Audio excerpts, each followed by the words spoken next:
All right. We are live. Hello, everybody. Hello again. Hello. Howdy do, honey burritos. Welcome to tonight's episode of Ravenloft Misfits. I am Jonny. I am the DM for this campaign, and for a list of all the cast's names, socials, and pronouns, please check out the chat or the episode description. It'll be out there and easy for you to see.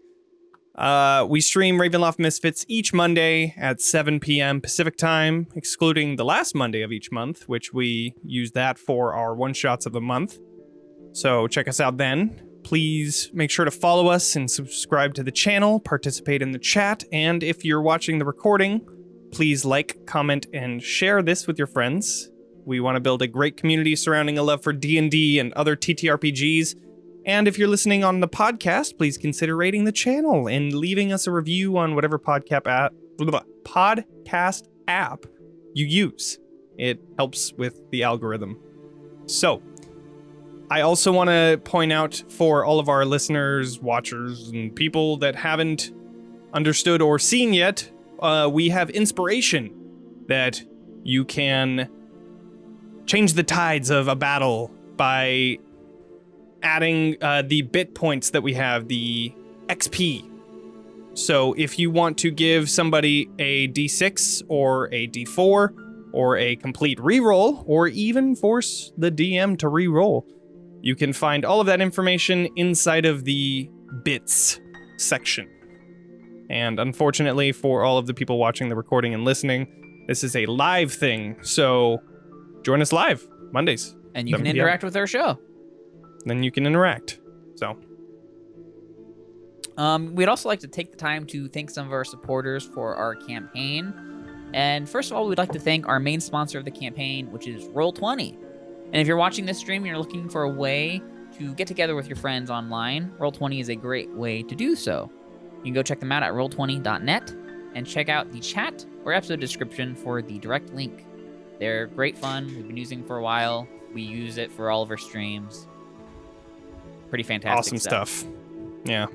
Super and useful. Next, we want to thank Sirenscape for allowing us to use their awesome application that is filled with epic sounds and music that are true to the Barovian experience. If you are interested, you can find links in the chat or in the episode description. And one last thing that I wanted to bring up is a shout out to Natural One Crafts. They sent over this awesome vampire skull dice bag. It's pretty sweet. So if you're interested in that, or if you want to check out any of their other crafts that they got, like the Charisma 69, pretty dope patch, Nice. pretty dope. Go ahead and check them out at the link that's in the chat or the episode description. And yeah, so with that, let's move into our recap, shall we? So, after escaping the traps of the Durst Manor, the Misfits entered the village of Barovia.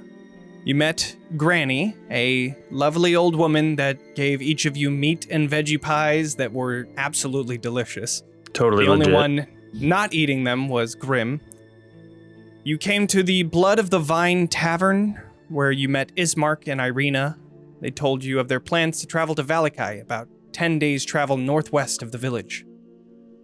They explained that Irena had been plagued with visits from the Dark Lord of Barovia, and you decided to stay the night in their manor, each of you having very distinct dreams, some good and some interesting in Grimm's case. Those of you that ate the pie suffered withdrawals in the next morning. However, the addiction didn't seem to take hold. You found that the woman named Mary was missing a child, but decided to follow more pressing matters.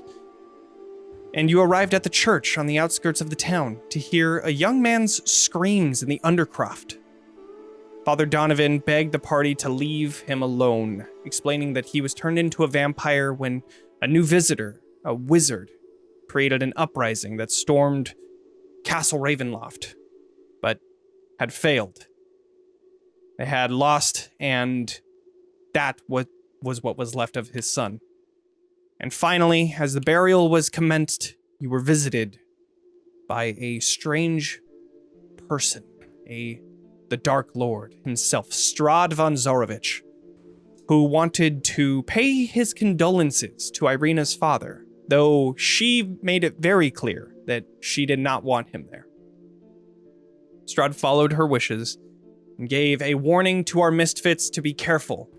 He wouldn't want to see you perish so quickly. And as the mists subside, Irena has stormed off. Ismark takes deep breaths, picking his shovel back up and continuing to fill in the freshly dug grave of his father. So, misfits, what would you all like to do? So we saw Strahd just saunter off and disappear into the mist, right? Correct. Yeah, So the mist has, at this point, almost about 50% of it has dissipated after he has disappeared. There's a normal amount of mist happening. Yeah, now. pretty normal amount of mist now. Yeah. Kind of Well, normal for this place. look around at everybody. It's like, is everybody okay? Define okay. Irena Not, seems a little upset. You know, I guess scared shitless. That's okay, or is that bad? I mean, I 'Cause would that's hope. what I am. Oh, that's not great. I'm not quite there, but I'm definitely not. We'll have a party for you when we get here. Excuse me, is Mark? You see that he is very, focused on digging, but... yes, what? Is it safe to assume that is the Strahd that you mentioned? Yes, that is... yes. Fantastic. Yeah, interesting word. And just continues digging. I'm gonna turn to Grimm, and I'm gonna say that we don't have. He seems too nice to be good.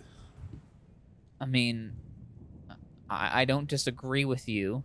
There's definitely more beneath the surface of his words. They definitely held threats within them that I could tell. And that doesn't make me feel very good, to definitely stay here. So I think the better and quicker we get going, probably the best. I agree. While they're talking, Katya's off on her own, and she just is kind of talking to herself. She just goes okay. No problem. Okay. One thing at a time.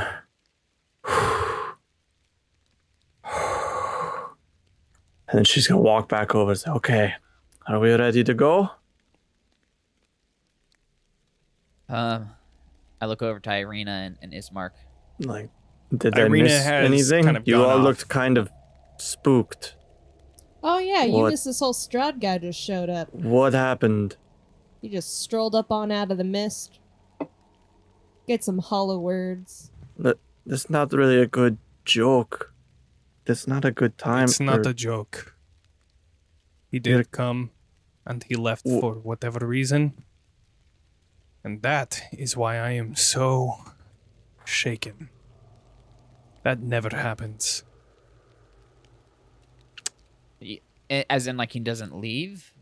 Or... He doesn't listen to anybody.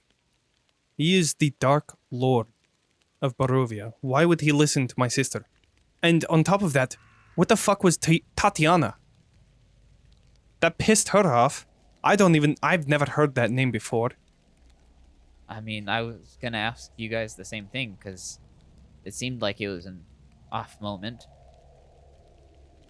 I don't know. Looking at at Ismark, how far along is the grave? I thought they were almost done.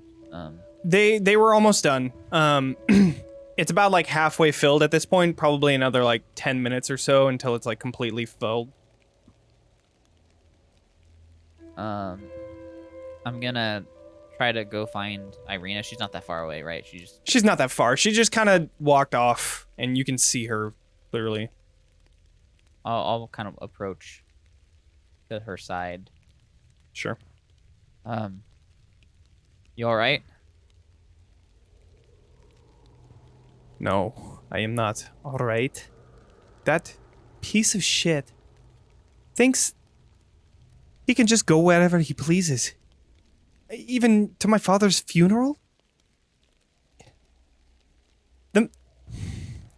He killed my father with his incessant visits.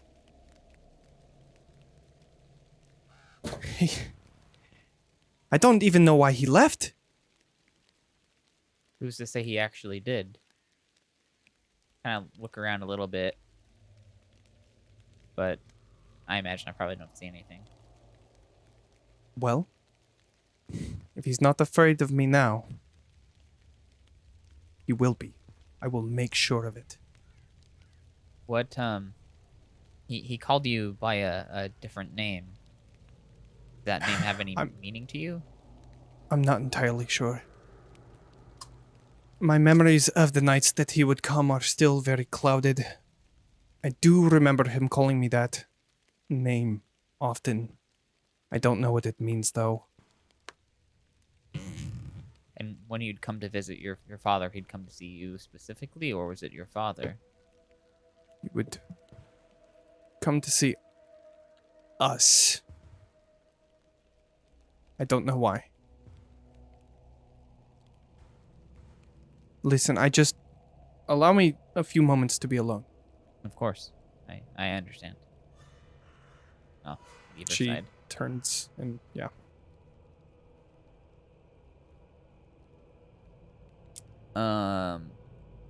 I would like to approach, unless somebody else was going to do something. If you want to go, I was going to go talk to the priest. That's what I was going to do, so I'll meet you over there. Okay, Sure, cool. sure. Yeah, I'll go talk to the priest. He Address him. looks like just complete shock over his face. And he's like, you can see him holding like a little holy symbol, a small sun in his hands, and he's shaking. Like the beads coming from it are just clanking against each other, and he's just looking directly where Strahd was. Sir, I wouldn't... What? Never mind. Listen, I am sincerely sorry about you and your son. I really wish there was anything we could do. That's no way for a person to live. I am so sorry. I can heal him. I can bring him back. What on earth makes you think this is true? I don't Forgive know. me. I just want to hear your reasoning. I don't. I just have faith. Do you believe in the gods? In a way. Then We each have our own way. you must have some sort of an idea of what faith is. You don't have evidence, you don't have reason, you just believe that it could happen. I believe that I can help my son. It may not have happened yet, but that doesn't mean it won't. I truly wish you the best, and I wish your son to be healed. But it's no way for a person to live, and at a certain point, he'll be better off. He will not be better off dead. At this time, I want to make my way over there from Irena. Sure. And I catch the tail end of that. I don't think any of us are considering that as an option. Are we? And I kind of look over to Katya. It's like, I mean, It's not. Not yet. But just know, at a certain point, he'll be too far gone, and it will be better for him to be in the afterlife. If you believe, if you have faith as you say you do, you know he'd be in a better place. Do they bring monsters like him? Depends on how far gone. Depends on what we believe. Well, I hope to bring him back. And if that means that I need to pray every day until I die, so be it. I put my hands over the holy symbol, and I look him right in the eyes and I say, I sincerely hope that too. I mean, I'm just gonna leave it at that. You're as Zack, or as Katya leaves it at that. I kind of gently start prodding. Your son, you keep calling him a monster. You said he was bitten and turned into a vampire. Yes. Has he done anything since he's been back? No, he is not. I made sure to keep him in the undercroft so that he would not hurt anybody. When he came back, what happened exactly? He came to the church. He was beaten and bruised, and he looked to be pale, but I thought that it was just a sickness that he may have gotten on his way back. And then I saw his teeth. And I'd rather not go into detail, but to say the least, it was not. Did he try to attack you? No. Not at first. But forgive me, he's I been don't- hungry ever since. Have you? I don't know much about vampires in general. Only what I've kind of picked up bits and pieces here and there, that they seek blood, and usually I feel like I've heard that they seek blood of, people. Have you Yes. tried bringing animals to feed? No. Because if I were to do that, that would, as your friend would say, bring him further to the edge. I mean, like I said, I don't know much about vampires, but if he seemed to be in his own mind, that might be a way to help him In a way, he live is, their but life. he's different. In just the slightest way. I wish I could say I understand, but I can't, unfortunately. Not without going. I don't through it. need understanding, I just need for you to leave him alone. Allow me to keep my family matters in my own family. I promise he will not hurt anybody. I trust that you'll do what's right. Thank you. As long as he's not hurting anybody, we'll leave the issue alone. I swear, on the morning, Lord, he is not hurting anyone, and he will not. I wish you the best of luck being able to cure your son. And around this time, just next to you, you see Ismark adding the final clump of dirt to fill the Oh, excuse me. late burgomaster's grave. He sets the shovel into the ground and wipes a bit of dirt off of his face. And then he looks to Father Donovich. He says, Father, would you mind giving the final prayer? And he looks to each of you and looks to Ismark, nods, and makes his way over to the grave and starts silently praying.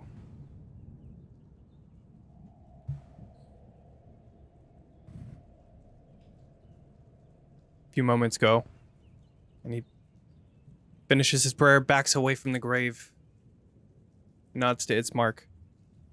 Then he begins silently marching back to the church. Ismark jumps onto the cart, in which Irena notices everybody kind of collecting near the cart and starts making her way back over.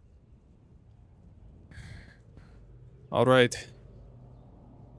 Now that that's done, I will leave it up to you whether or not we deal with the sun. But I have had enough for today. And I think Irena is the same. I think for today it's best we just get on the road. I agree. Well, We don't want any more surprise visits. no. No, we do not.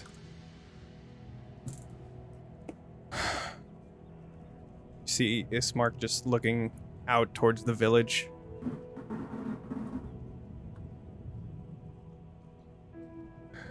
Well, and then he snaps the reins, and the cart begins moving. I climb on board. All right. Samesies. How much room's in the cart? Is it a fairly big It's one? not very much room. It's Right. not a big one. Maybe 3 people can fit in there. 4 because I'm small, right? Right. Well, yeah. Let's see. I would say that the Blaire is borderline small person just because of how petite you are. I got a lot So of petticoat though. sure. Yeah. So sure. We'll say Johann's, Blaire, Katya. 3 of you can easily get on, and we'll say Estella jumps on there as well. What about Irena and Ismark? Ismark are on the front. Oh, okay. Yeah.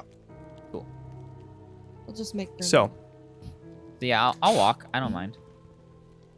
Estella thanks, will bud. walk Thanks, next bud. to you as well. I will if the DM allows, I would like to begin transcribing some more spells along the way. Sure. Since I'm Right. just kind of sitting there, just kind of take the time to. I would also like to do a thing if we're allowed. Okay. I'm doing a level 1 spell, so it should be 2 hours of travel. Sure. Just put it out there. I'm gonna pull out Gertruda's little doll. Okay. I'm gonna mend the little rip in her arm. Okay. And pull out like a sewing needle and thread and just kind of work on that as we're traveling along. Okay. So, the horse whinnies as Ismark tells Drusilda to begin marching. Cart lurches forward, and you begin your travel down the old Sphalic road. So, let's go ahead and move onto our map. That's a big map. It is a big map. It's a big old map. Zoom out a bit. Oh, There you There's go. a map. All right. So,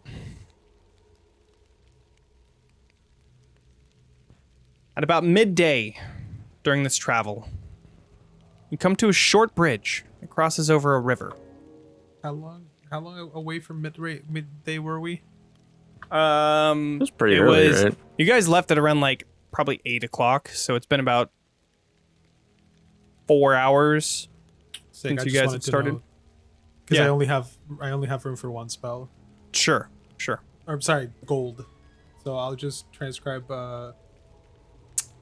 protection from evil and good into my spell book during that time, and Alright. then I'll turn my eyes to the sky with Luna. Just to Sure. keep an eye out. As Johann's is transcribing, I kind of peek over the side of the cart. What are you doing? Transcribing spells. But pretend like I Found don't know what that this- means, because I don't know what that means. I found this old spell book in the house that we arrived at Oh earlier. yeah, right. and That. It's somebody else's spell book. I'm deciphering it, and making the spells effectively my own. I think So I now I think can I follow. my magic is derivative from my knowledge. The spell book, and he holds up his blue one, is an encyclopedia of sorts of all my knowledge. Must have been doing that for quite a while. Pretty hefty little book you got there. There's plenty of enough space for more too. Well, hopefully you find whatever you're looking for. I will not find that at the bottom of a bottle, neither at a spell book. These are just tools for me to get to where I need to. Where's that? If you The don't truth. mind me trying. The truth, huh? The truth. Like the truth of like why we are here, or like what do you mean Just- by that? Just the truth. Whether it is the knowledge of how we got here or how we get out, doesn't matter. If there's a secret to be unfolded, I will unfold it. Irena turns around, just hearing the get out part, and unfortunately, you're not going to get out of here. Not unless. And she kind of looks up towards Castle Ravenloft. Not unless you take him out. Wow. That Whatever it Yes. takes. I like to hear that. My brother doesn't, and you see him kind of focusing on steering the cart. I don't even look up when I say it. Yeah. I'm just like, Well, I don't think anything is impossible. Hard? Good. Yes. Difficult? Probably. We're going to need that if we're going to do what I want to do. and That's what make it clear for everybody, what is it that you want to do as we... I want to kill him. Okay, I just want to make sure that was clear. Things like that's probably not best to leave in a gray area, you know? Yes, I want to murder Strahd for everything that he's done to us, to my family, and to the people of this land. You have some trusty blades at your side. I do. And my Wait, And magic. I Where are the intend to use blades? them. No, where are the blades? and my axe. I mean, your blades look great, but like I was talking about us. Oh, well, you are nice too. And she swings around her two rapiers.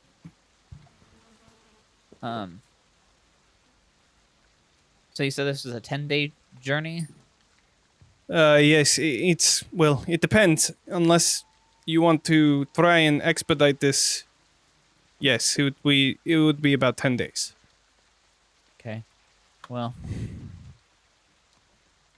until then, I suppose we're all in it together. So, whatever happens, we'll all be there together.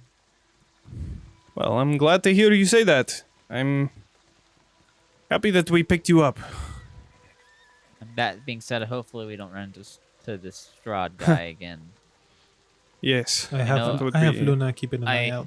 I understand your feelings towards him, but I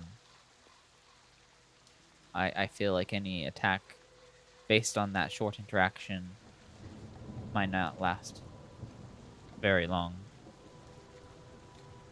Yes, I don't think that interactions are as brief as that unless you end up dead. So, let's hope we don't see him again, at least until we get to Vallaki. All right. I'll keep walking. Sure. So, at around midday, you come to this short bridge that crosses a river as clear as a blue winter sky.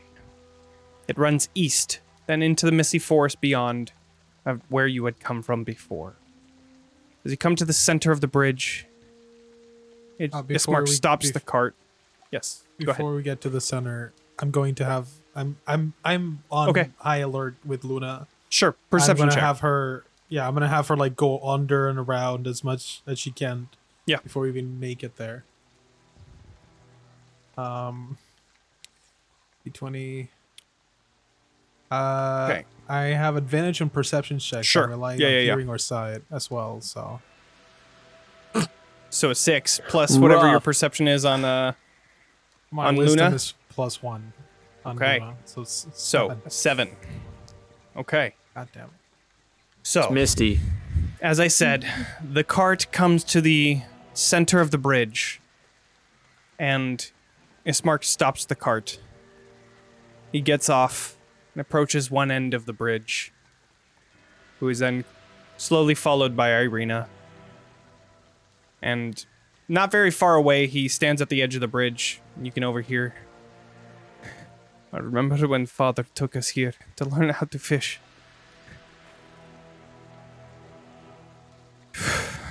Those were some simple times. Now this will be the furthest we've ever traveled from home. And Irena says, It will be okay. Yes, of course. I'm scared of what we might find on the other end of this bridge. Well. I understand. Whatever we face, we will survive. We have them with us. She looks back to each of you. Ismark turns. I know. Looks back towards the running river below and stares at it for a few moments.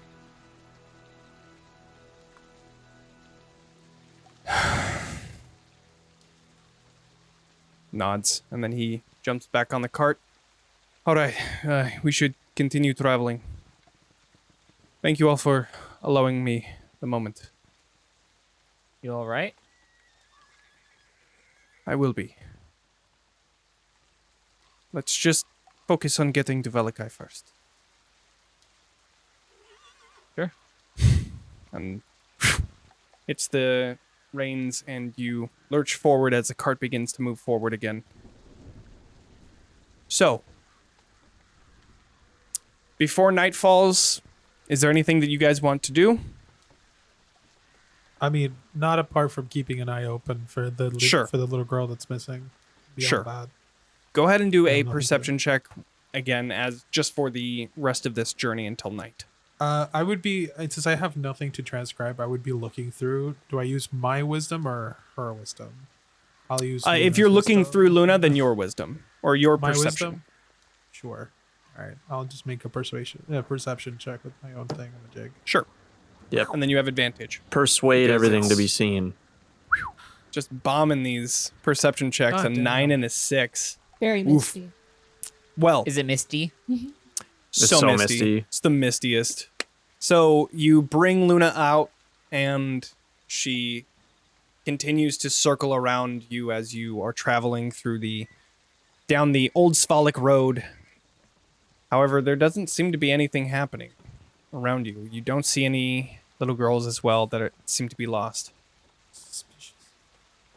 But as the night comes, you are able to find a spot off the road and set up camp for the night. As you guys are in camp, is there anything that you would like to do? I mean, Oh. Go ahead. Sorry. Blaire wanted to talk to Ismark. Sure. Okay. As you guys are setting up camp and he finishes up his bedroll and tent, you begin to approach him and he stops what he's doing. Yes, Blaire, right? Yes. What's up? I just wanted to say that I know going away from everything that you grew up with is scary, but it's good to be out. You get to grow. You get to become a better person. And we'll be here for you. I reach up and put my hand on his shoulder as best I can, depending on how tall he is. He pats your hand and he has a smile and he looks. Thank you. I appreciate that. It is very scary, and all I've known is a village, but I know that what we are doing is necessary. So, thank you. He just continues setting up his tent. I go back to finish Um, setting my. Sure. are there any little like nice sized boulders like to sit on that is in her little camp area, or some like a log or stump or something that's fallen over? Sure. Sure. Yeah, I'd say so. So I'll say it's like a fallen over tree. Classic. Sure. Classic camp. Sounds stuff. good. Yep. I sit down on it. I take out the shield that Ismark gave me that was their father's. I'm kind of looking at it a little bit better, and I'm kind of just inspecting it. I look over to Ismark as he is setting up his tent. Thank you again for the shield. I think it... Oh, of course. Hopefully it does you better than my father did. Well, He wasn't great of a fighter. Never really had to use it. Well. But he did have a pretty nice shield. So I'm And- glad that it gets to be used. can't say that I'm necessarily much of a fighter either, but it definitely would have come in handy when we first got into town. That's for sure. Well, you have it now. Let's hope that it can be useful. Let's hope that you don't need to use it, but I mean, Let's- that would be the most ideal situation, I think. Yeah. But I look over to Estella as well. Like, definitely not, as fancy as that thing you got going on over there. That's yeah, this one's pretty nice. It's shaped like a moon. yeah. I've noticed that about you, that you have a lot For of Elistray. moon stuff. Yeah. Have you heard of Elistray before? Only when you mentioned it last night, but Mm. I'm afraid Well- I don't know much about them. If you're interested. Elistray is always looking for new followers. I'll keep that in mind. Thank you. I also have a nice book filled with awesome stories, so if you want that, Maybe another night. sure. It's been a long day.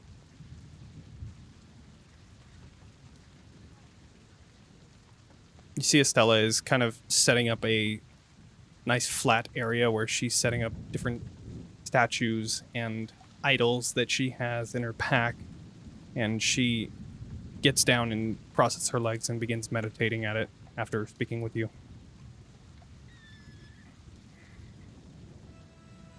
I put the shield back on my back, and I kind of just sit on the log, just looking up into the mist and anything that's surrounding our area, I guess. Yeah. I mean, taking a look around, it's a quiet night other than the rain that is just perpetually pouring down in this area. But you hear ravens and crows, the occasional distant wolf howl, and of course the mist. But it seems quiet. Was anybody? I look around. Do we have a campfire going already, or? Yeah. I probably would be like working on that, trying to get that going. Sure, you and Irena are both trying to do that while Ismark Yeah. is setting up their tent. No one's doing anything. Blaire would approach Grimm with some of her rations and offer them towards him. I don't know if you've eaten anything yet. I haven't, and it's weird because I can't remember the last time I've eaten. You should try to have a little bit. Thank you. I'll take some of the rations and I'll munch on them a little bit. Try eating them, and they're good, but you don't feel that satisfaction from eating. I'd It- almost say that it doesn't taste like anything. My Sure, taste that's up to buds. you. If that's how you want to. Yeah, Absolutely. I don't think they taste like anything. I'm just like, Sure. as if you just like are putting cardboard in your mouth and it just Mm-hmm. you have the consistency of whatever you're eating, but like it just doesn't have Sure. any flavor at all. And I just like am looking at them. Are these stale by chance? Have you had any of your rations? No, I've been gnawing on them a little bit. They taste quite good, if I say so myself. Interesting. Are you feeling okay? To be honest, I don't remember the last time I guess I felt I was okay. I'd say you look pale, but you kind of look pale this whole time. Get my hands again. And my arms. Yeah, I don't know what to I wish I knew what was going on. Oh, Thank you for the rations. no problem. Even if they don't taste like anything, you should make sure to have something in you. Some water, some food. We've been through a lot. And who knows what else you've been through before that. Thank you. I do appreciate it. And I'm gonna go mess around by the fire. Or while they're making the fire. Sure. Irena and Katya are trying to start up a fire, and as you do that, you see Irena do a perception check. Me? No, Katya. Sure. Okay. I do want to say that whole time, I imagine like a weird kind of awkward silence, and every once in a while, Katya's like trying to think of something to say, but not quite figuring it out. Yeah. Perception, you said? I noticed that you left during the eulogy. Yes. It's okay. I'm not saying that it apologies. was bad. No, It it's was fine. a little I was just rude. asking if you were okay.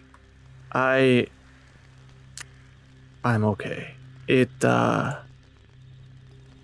actually wanted to tell you that I'm sorry for your loss. I lost my father too, so I understand where you're coming from, and I the see. eulogy just hit a little close to home, so I had to take a moment. I meant no disrespect. No, it's fine. Like I said, I wasn't blaming you or anything. It was just I only wanted to make sure that you were okay.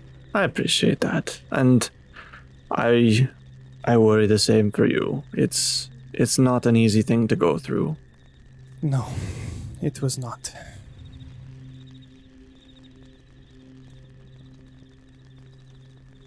Anyways, as you finally set up the rest of the fire, you see her kind of try and keep away from you, but you notice, like, you turn away, and as you turn back, you see her prick her finger with a small dagger.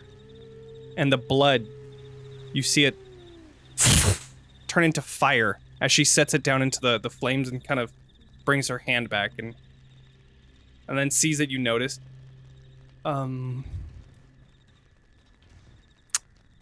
Keep that between us, please. No problem. She starts making her way away from the fire just that is gonna now roaring. Go back to just throwing more logs on, getting Sure. the like tripod set up with the kettle or whatever the hell we've got going on. Totally good. Is it too late to say that Johans has been sitting right there, quietly watching everything? perception Probably been check. in your book. but- Do a perception check. Not specifically for this, but he's just kind of keeping himself out of everybody's way. Just You would have Just seen it sitting too. he doesn't make any comment of it. He's Sure. just trying to. Everybody's Sure. I like With the building 15, huts of and course. shit. once Irena walks away, can I look over at Johans and just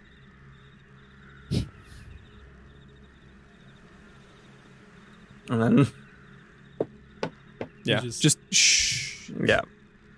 He grabs his scarf. He puts his book in it, and then puts it on the ground and lays his head on it. He That's your doesn't bedroll. actually have any camping equipment, so that's his pillow. Cozy. Yeah. Yeah. No, he's just laying there next to the fire.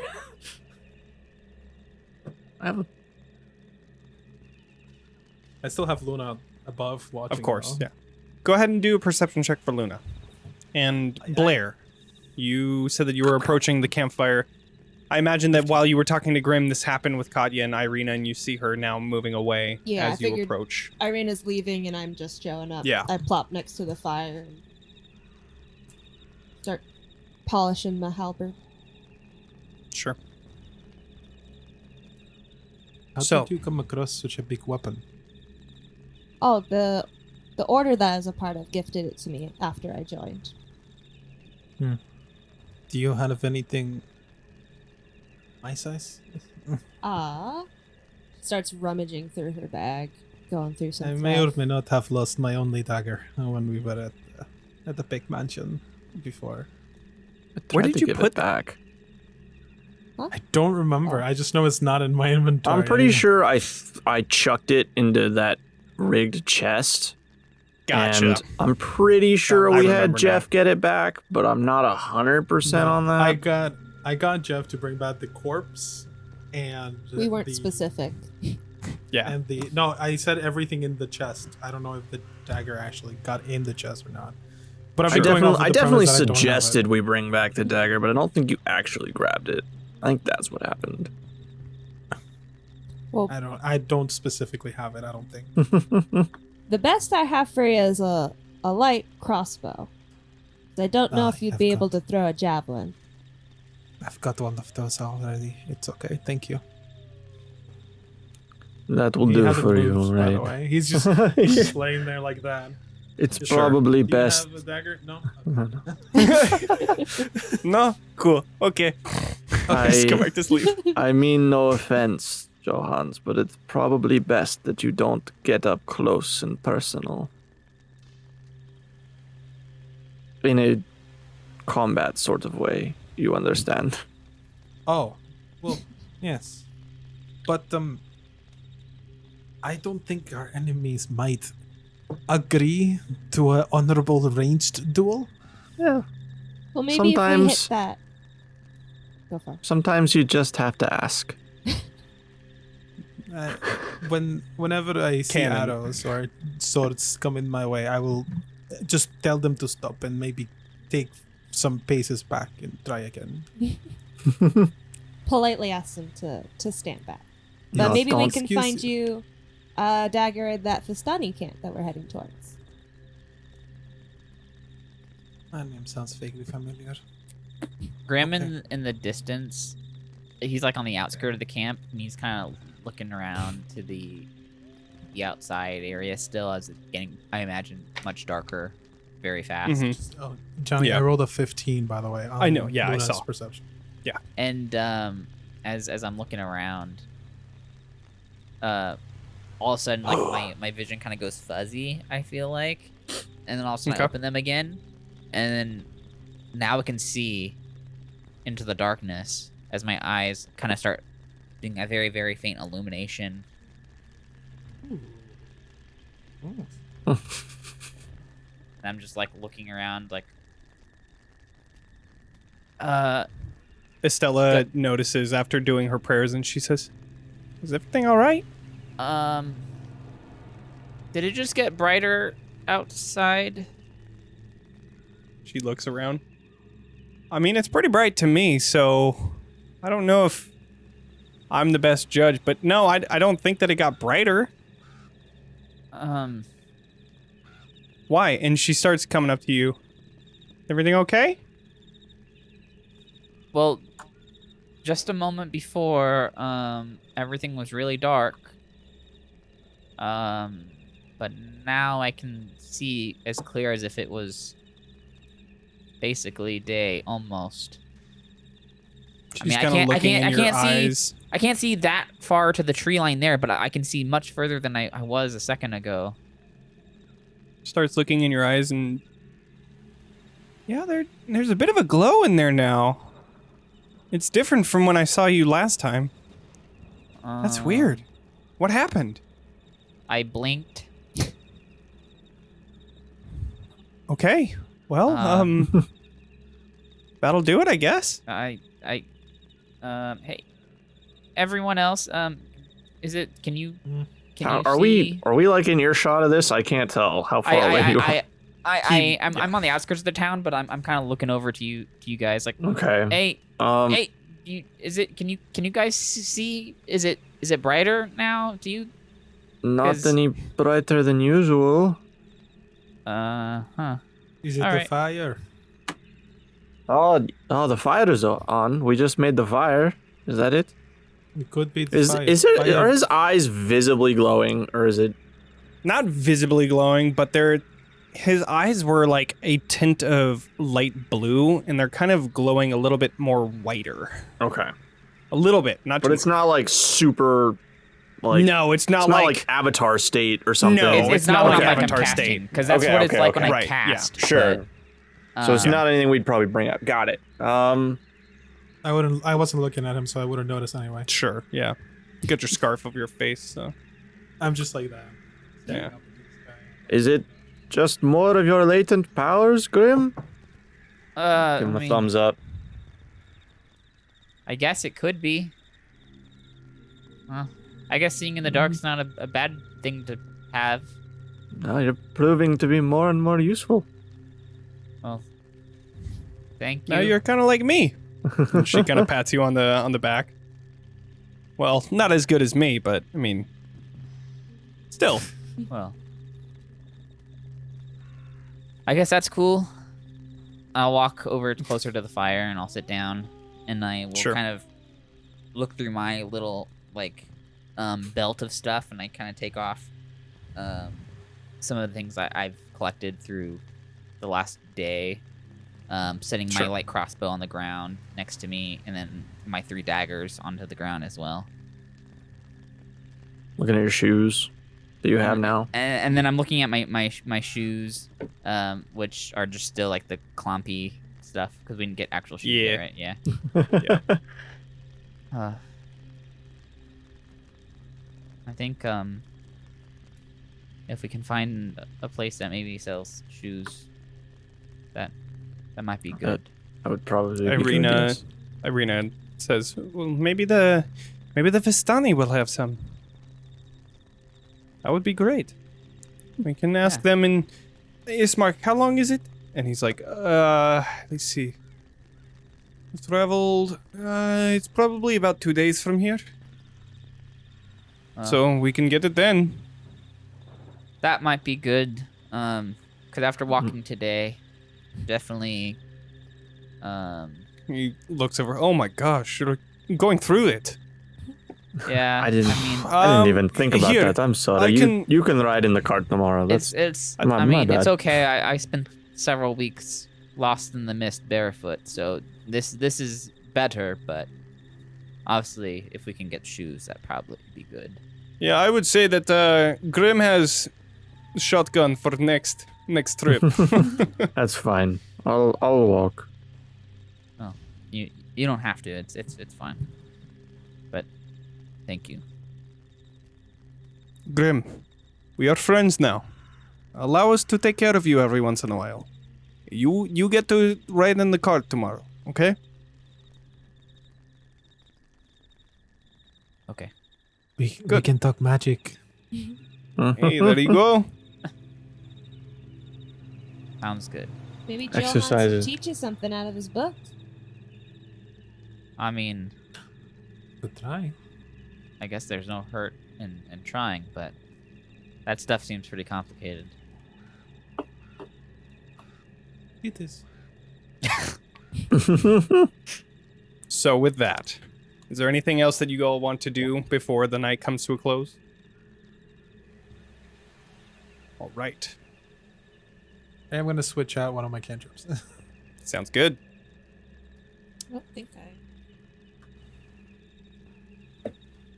I'm So- assuming we're all sleeped in a cluster, right? Kind of all Right, together. kind of just around the campfire, I'm imagining. I'll tend the fire as the night goes on, Sure. as Yeah. sleep does not find me.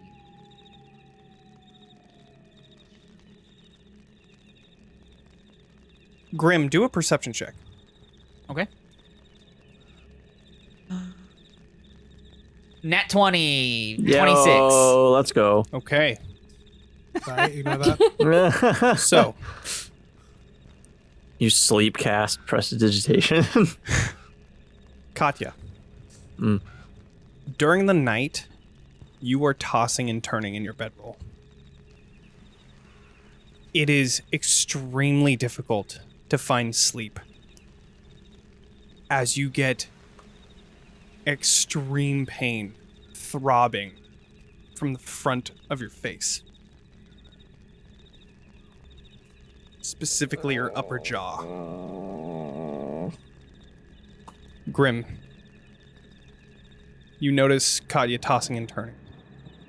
I don't even think I have a bedroll. I think she's just like leaned up against the stump or the Sure. rock or something, well, then wrapped up you in a might cloak. even just and be I'm right next like, to yeah.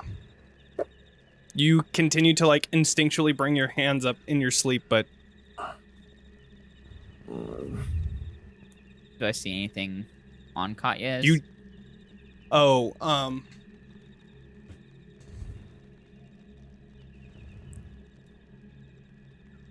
With a natural 20, you see her wince. And as she did, you see a pointed fang accompanied by another on the other end.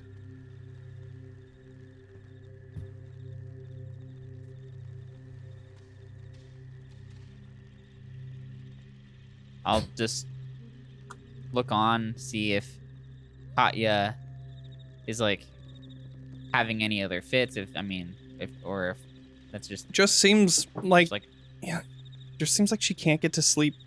I mean, Katya, it's up to you whether or not you wake up from this. It is pretty bad pain, but that is up to you. I don't think I'd probably wake up, but I don't know that I'd make like that known. Like, I think I'd just kind of, like, I don't think I'd draw attention to myself, but I might sit awake for a little while. Yeah. Just kind of like, Yeah. Maybe get some water.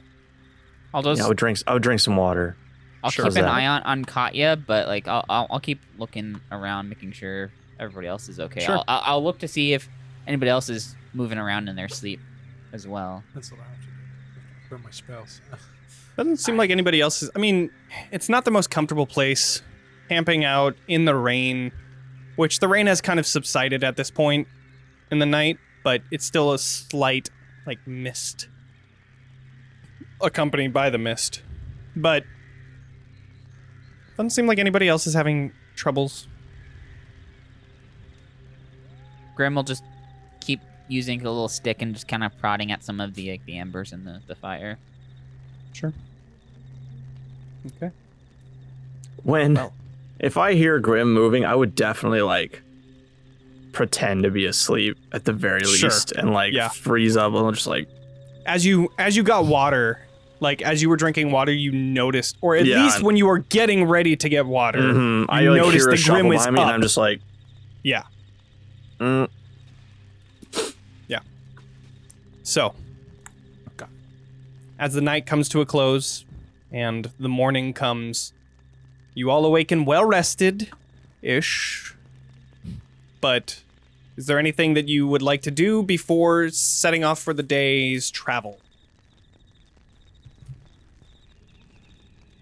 I will. Pick up my spell book and put on my scarf. That's it. I will brush by Johann's as I put my belt on with my 3 daggers on it and put my light crossbow back somewhere where I can mount it somewhere. Sure. And then I'll put my shield back hooked somewhere as well. I think I'd just help pack up all the stuff. Okay.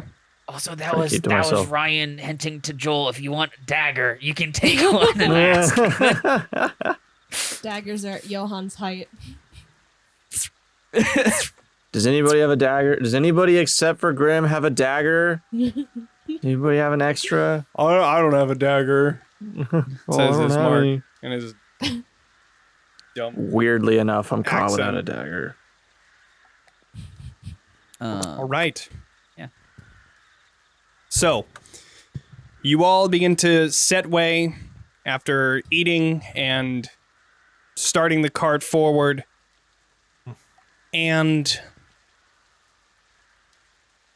if there's anything you guys want to do while traveling, that's fine. If not, we're going to skip ahead to the next point. Just keeping an eye out. Same as Alright. yesterday. That's all. I'm Out of walking this next- time though. I make Grim Sure. sit in the cart. Yeah. Grim does Thank- sit in the cart unless thank you. he... Thank Yeah. you. I'll climb into the car and I'll accept this kindness.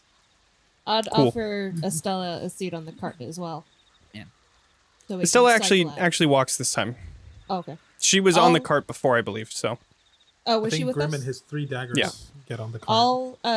I'll walk for Sure, most of it. she'll walk next to you. Yeah. All right. Well, in the evening of the second day, you all find a signpost right at the crossroads here. Moving everybody on over. You see that it points in 3 different directions. Village of Barovia to the east, Tser Pool to the northwest, and Ravenloft / Vallaki to the southwest.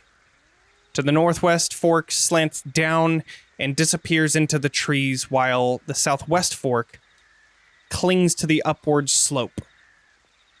Irena looks at the signpost, looks towards the one that goes southern, or downward slope, sorry. We're going to Tser Pool, right? That is where the Vistani have the encampment. At least that's what we've heard. You were Yes, you were Marky. talking about that, yesterday about maybe a place where we could buy some boots or something. Right. Um, Are we sure that we want to go there? You- Even if you they don't said- end up being friendly? I don't think they wouldn't be unfriendly. Irena, is there a reason they I wouldn't be? just... It is a thing that Barovians believe, falsely, that Vistani are spies for Strahd. But we have no evidence to claim that or prove it, right, Ismark? Right, sorry, right. Yes, I mean, I mean, I apologize. It is something that I am working on, and Well, Strahd can watch over us all anyway, right? What would he need spies for? well, I don't know. Maybe he has people that ask us questions to get us to say things that we wouldn't normally say. I don't know. So, as long as I- we show kindness first and don't give away any information, we should be fine. If we show kindness first all the time, we'll be 6 feet under. We need to. I do understand what you're saying, but we need to also be careful. However, I used do to hear understand. this- Oh, so I was just saying I do understand that my prejudices are outdated, and I'm working on it. I'm sorry. I think it's worth the risk. Irena. All right, so let's get on the road. And it is towards the evening, so you guys are gonna be camping here pretty soon.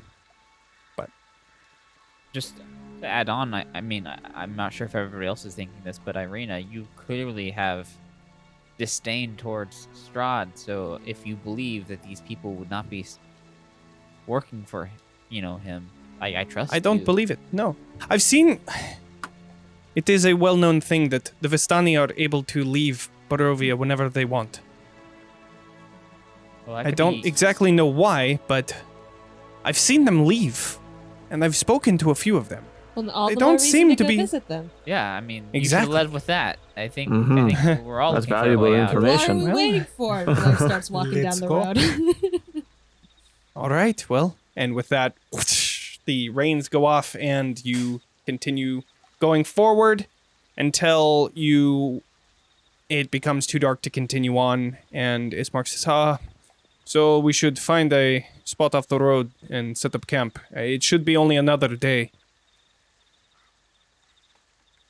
So, Okay. he begins taking you off of the road, and you come to a small clearing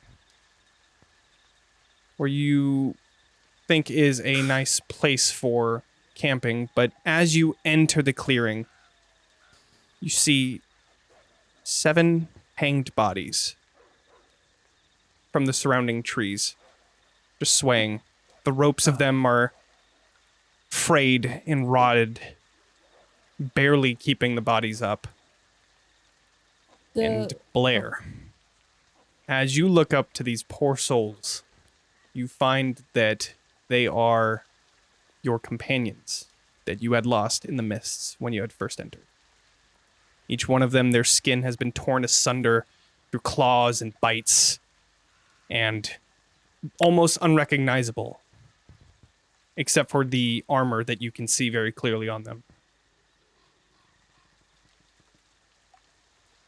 Blaire's very, very silent. And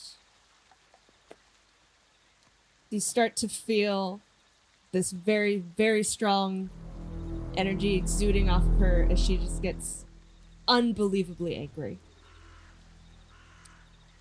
And it almost kind of looks like part of her eyes and face and anywhere is glowing like hot fire.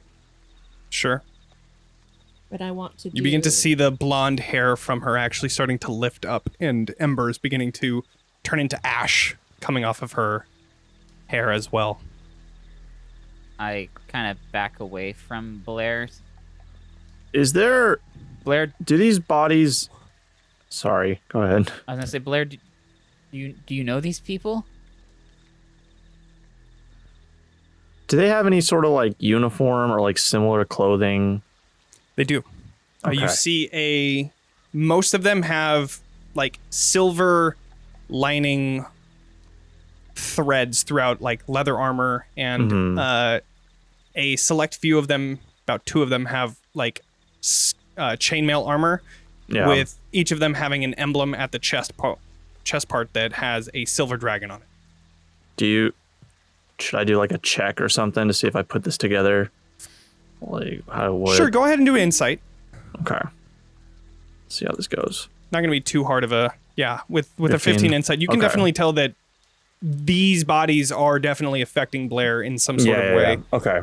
Yeah. I'll just come up and put a hand on her shoulder and just kind of stand there with her while she starts to rage. The moment Katya touches me, I'm probably going to react to it. Okay. With shouldering, I probably raise my weapon to her. She'll see that my eyes are glowing. I have pure anger, but there are like molten tears going down my face. Yes. And it's just this guttural kind of growl that's coming out of her, but it kind of sounds like it's echoed in a... I don't know how to describe it. Like a guttural undertone Yeah. coming out from Inhuman. this small person. Oof. Epic out. I just like, hands up.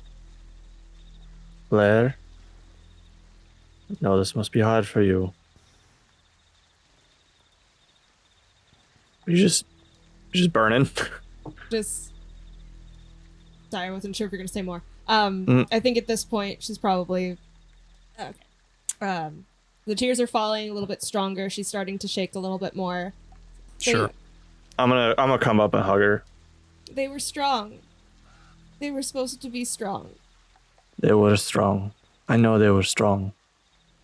Looking at Irena will jump in there too and say, Why don't we cut them down? Give them a proper burial. I agree. That's what we'll do. looking at the bodies, can I look around to see if maybe there's any like sign of like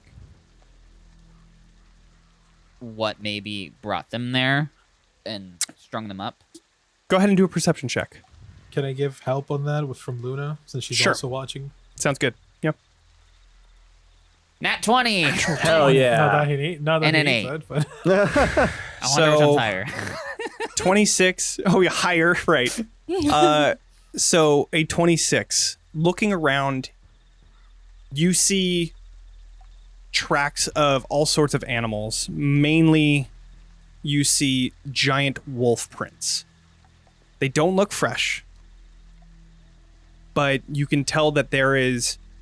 You kind of piece together wolf prints, crazy, huge claw slashes into their chest and other parts of their body. Most likely, whatever killed them was a wolf. Whatever strung them up Was kind of up in the air. Are they like they're strung up like a doll almost? No, or are they they're like hung? they're hanged. They're Okay. hanged, yeah. Gotcha. I'm gonna get out of the cart. I'm gonna cast Mage Hand. I'm gonna untie them Okay, and just take them down. sure. Katya, did you go to tie everyone down, or As you... I mean, if you Tie try to one like disengage from the hug, I'll go help. Yeah. I probably have not. But I have calmed down at this point. It's just normal tears. As you I mean, untie one of them down, you hear...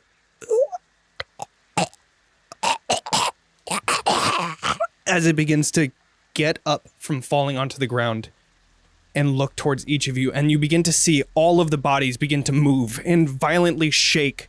The frayed ropes that they were hanging from begin to split even more, and almost all together fall down to the ground, and you are now surrounded I by am fallen not doing it allies immediately. and zombies. Creature. That's fine. That's fine. I am 'Cause going I'm mage to handing it from afar. place everybody here, and we are going to go to break.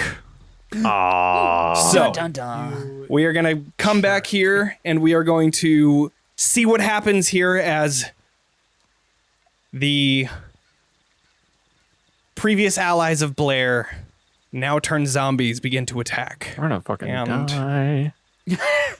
Yeah. So, all right. Hang in there. We're going to See be you right soon. back. We'll see you soon.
The games we play are the stories we create.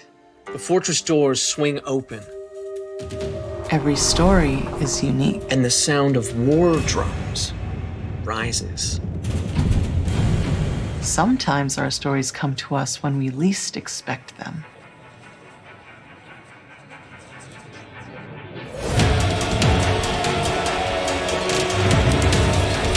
We need to be ready no matter where inspiration strikes. And sometimes our stories are told over great distances. No matter where your journey leads you or how your story is told. The games we play are the stories we create. Sirenscape can help make yours epic. Sirenscape is searchable, fast, and customizable from any device with no need to pre-install any sound. Adding epic atmosphere to your game has never been easier.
Skull Splitter Dice has something for every adventurer. The dice that you use could be the difference between life or death.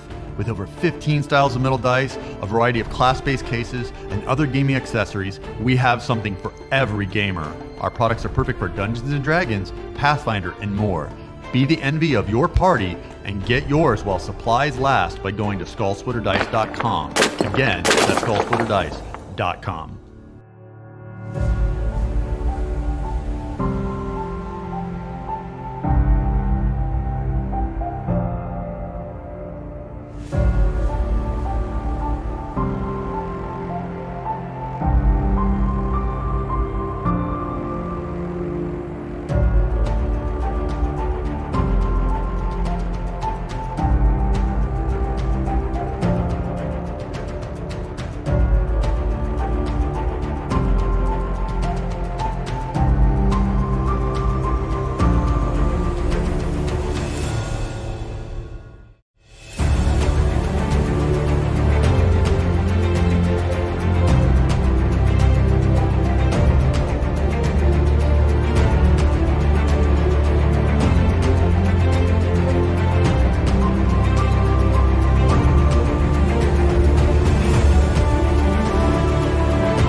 So I just want to start by saying I'm just going to read off the description of the spell Finger of Death because this is important to what I'm going to do. That's also good to know, yes. So Finger of Death, you send negative energy coursing through a creature that you can see within range, causing it searing pain.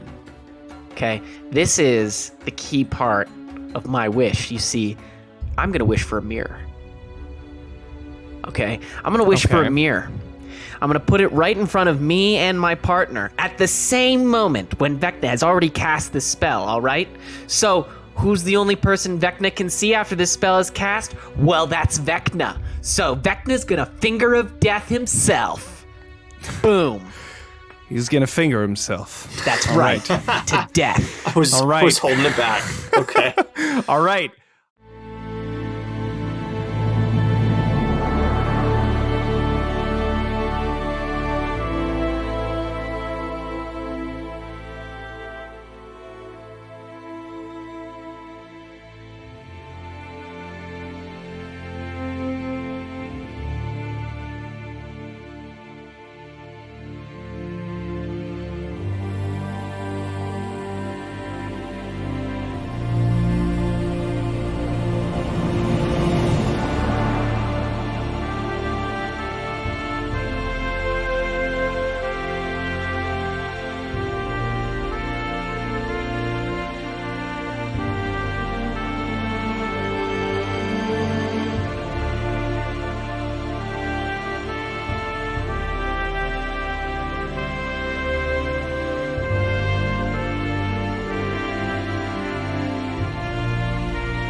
right, everybody. We're in the thick of it now, where we are about to have a battle. So, this is exciting. The first battle outside of Death House. All right, so What a battle to on have. the map, we have Jeez. the one zombie that you had found. And you know what? I might as well show you since all of them fell down anyways. Let's just go ahead and show the other 6 that were a part of this right now. So, with that being said, where would you guys be in this situation? I know that Johans, you're at least 30 feet away from this one down here that we established. Yeah. Where So did we we would be come there. up from? From the question. southern end. Okay. And then you guys traveled through the trees there and set stuff up. So I'd be about there. Sure. Sounds good.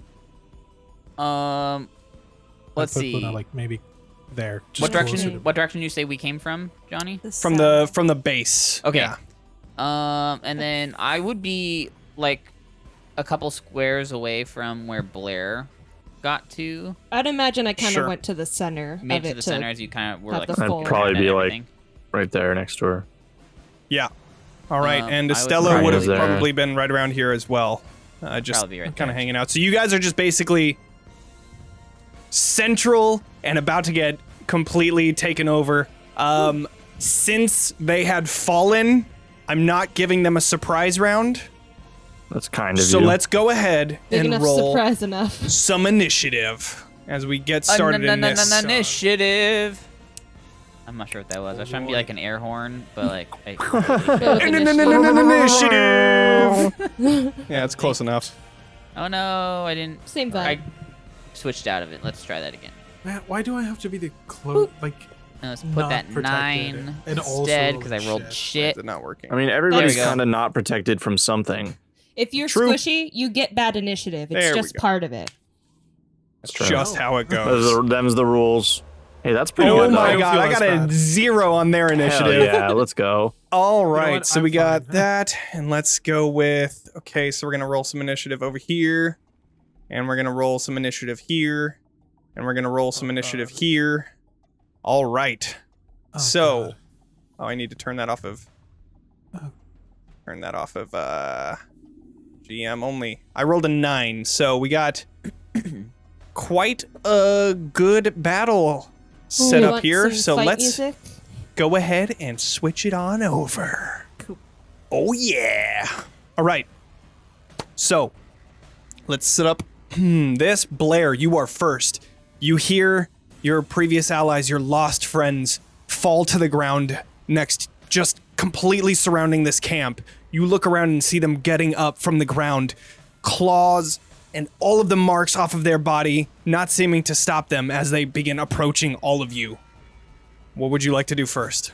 So I've broken away, still very startled, and Blaire is very hesitant to do anything, so she is gonna pass. Okay. Well, She with just kind of that- spins, looking at everybody. So sure. Ismark is going to grab out his longsword, looking towards all of the undead and kind of looking towards Blaire. What do we do? Do we kill them? I don't think we have a choice. And kind of like looks for your okay almost. I just kind of stare at him, and there's no clear response. So I'm sorry. And he turns around and he's going to run. Actually, he is going to ready himself for when the zombies come next to him. So he's going to take his reaction for that. Estella is going to also take this side, and she is also going to ready herself on her turn for whenever they actually approach and come into range. Katya, you are up. I am so sorry about this, Blaire, and I'm gonna do the same thing. I'm gonna ready up to attack whatever comes near me. Okay. All right. That brings us to Grimm. Oh God. I shuffle and I put the shield on. All right, and I just kind of stay. I'm gonna actually back up a little bit further into Sure. the center. Ismark looks back and he says, maybe you can use that shield now. And he just sets himself ready as well. I kind of like focus in, like, hey, I did it once with the scroll. Let's see if I can do it by myself. And I kind of reach out and I cast Bless. Okay. On Katya, Okay. Johans, and Ismark. Ismark. All right. Sounds good. Okay. They are all blessed. Bless AF. All right. That is your turn? Yes. All right. Comes to Irena. Irena pulls out both of her rapiers and is readying her action as well for when they approach. Johans. I'm gonna stay where I am, but I want to. I am technically within touch range of Blaire, right? Correct. Fuck it. I'm gonna reach out. I'm gonna put my hand on her back and I'm gonna say, whatever you choose to do, I'm here for you. And I'm gonna cast Protection from Evil and Good. Okay. So until the spell ends, one willing creature you touch is protected by a certain type of creature, which I'm guessing you're picking undead. Yes, sir. The protection grants several benefits. Creature of those types have disadvantage on attack rolls against the target. Target also cannot be charmed, frightened, or possessed by them. Target already is charmed, frightened, it is gone, or they have advantage on their next saving throw. Got it. Okay, nice. So, remind me of that whenever it comes to that, particular rule, but yeah. What else would you like to do? Does Luna need to move with the person to offer help? Or it's just a thing and then help happens wherever it depends. If you can describe to me how she can help while not next to that person, and it actually makes sense, then yes, I can allow that. But okay, it's going to depend on what you paint. Could I have Luna perch on somebody's shoulders and offer help so that when an enemy comes close, she does her help? Absolutely. Yeah. Sick. In that case, I'm gonna have her move over and support Estella. Okay. Just give her help. Alrighty. Sounds good. I'll move Luna just right there just so that we can still see. But one thing is that the end of your turn, Johans? Movement or anything? Just look a quick look once over. You know what? I'm gonna move there. Okay. Sounds good. Grimm, what were you gonna say? Yeah, I just wanted to say, to specify, so Jonny, and then also anybody who's watching at home and is keeping track of spell slots, I'm using a Warlock spell slot for that bless. Sweet. Sounds Cool. good. Okay. Good to know. All right. Now it comes to the zombies' turns. So, with them, they are going to begin approaching. Let's see. Their movement speed is 20. Okay. So, just in there. Okay. This one is also going to make its way towards Grimm. This one is going to go towards Irena. This one's towards Katya. This one is towards Estella. This one's also Estella. Ismark, and finally another Ismark. Okay. So, everybody that was holding their actions for this moment can now use their actions. I will start with Ismark since he was at the top. Actually, Blaire, you were at the very top of the initiative. Now that you see that they're encroaching onto your position, is there anything that you want to do? I kind of took yours as a ready action just in case something else changed, but that's up to you. No, mine was definitely more of just not really sure what to do, so I think it'd be more fair to let people do the ready. Absolutely. round. All right, sounds good. So then Ismark is going to take his turn. He gets to take 3 attacks, 2 with his long sword and 1 with his short sword. So that's a 19 for the first one, 16 for the second one, and an 8 for the short sword. The 19 definitely hits, dealing that 4 damage on that first one, and then that 16 also hits. Oh, actually, all 3 of them hit, because their AC is 8. Nice. So that's 7 hits. That's good to know. And that's 7 damage, and then that 4 damage. As that as that second hit slices into this zombie. I'm going to roll a d20. That's a 16. All right. Oh, it doesn't show. All right. Well, you see that as he cuts into it, its left arm falls down to the ground and is completely taken off its body. All right. That brings us to Estella, who is next. Stella is going to... She is going to...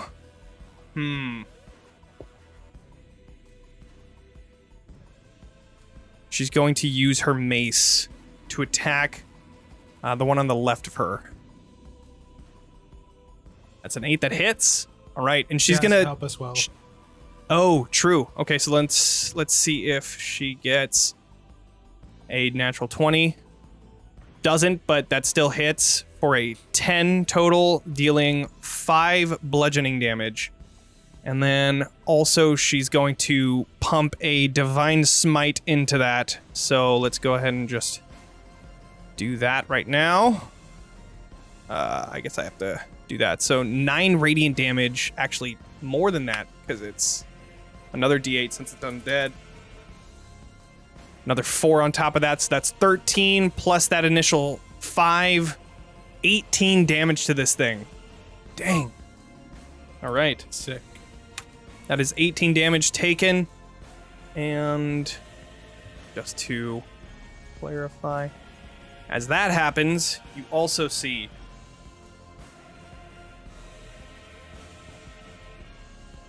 she swings her mace down from below and cracks into the left leg of this zombie. And as that happens, you see the leg completely detaches and it falls down onto the ground just next to Estella. All right. And that is her turn. Okay, Katya, you readied your action. Go ahead. Yep. And so bless is that advantage or is it a D4? D4. A D4 added. Got it. Blam bam. A 10 hits. 8 damage. Yeah. Nice. 8 damage. All right. I think that's all I can do in that reaction. So. Okay. Good show. Yep.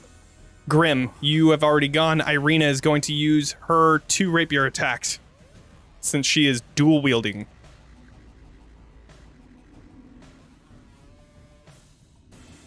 There's that. That is a 20. A dirty 20. Dirty 20. That's a Almost 19. A 20. So she Good takes damage. both of her rapiers and directly into the head and torso of this one just next to her, dealing 18 damage. Nice. Goddamn. I look over and see how proficient she is with her rapiers. Like, holy shit. Yeah. Oh, yeah. Let's see. And it looks like as she pierces into the zombie, it doesn't seem to be detaching anything. She did some heavy damage, but it doesn't seem like it dislocated anything. That brings us all the way back to the zombies. All right. Here we go. Oh, God. But didn't the zombies technically already go? Or no, they because did it's not reactions. yet. Yeah. That's correct. Okay. So Is that another The zombie? baby zombie. the little arm. Small zombies. Oh. Oh. Oh no. Oh, no. Oh, no. That's a little leg. And I'm in danger. So that's why they're low. So. There we go. Got it. So that's an arm and that's a leg. Okay. So the 2 regular attacks. Let's see.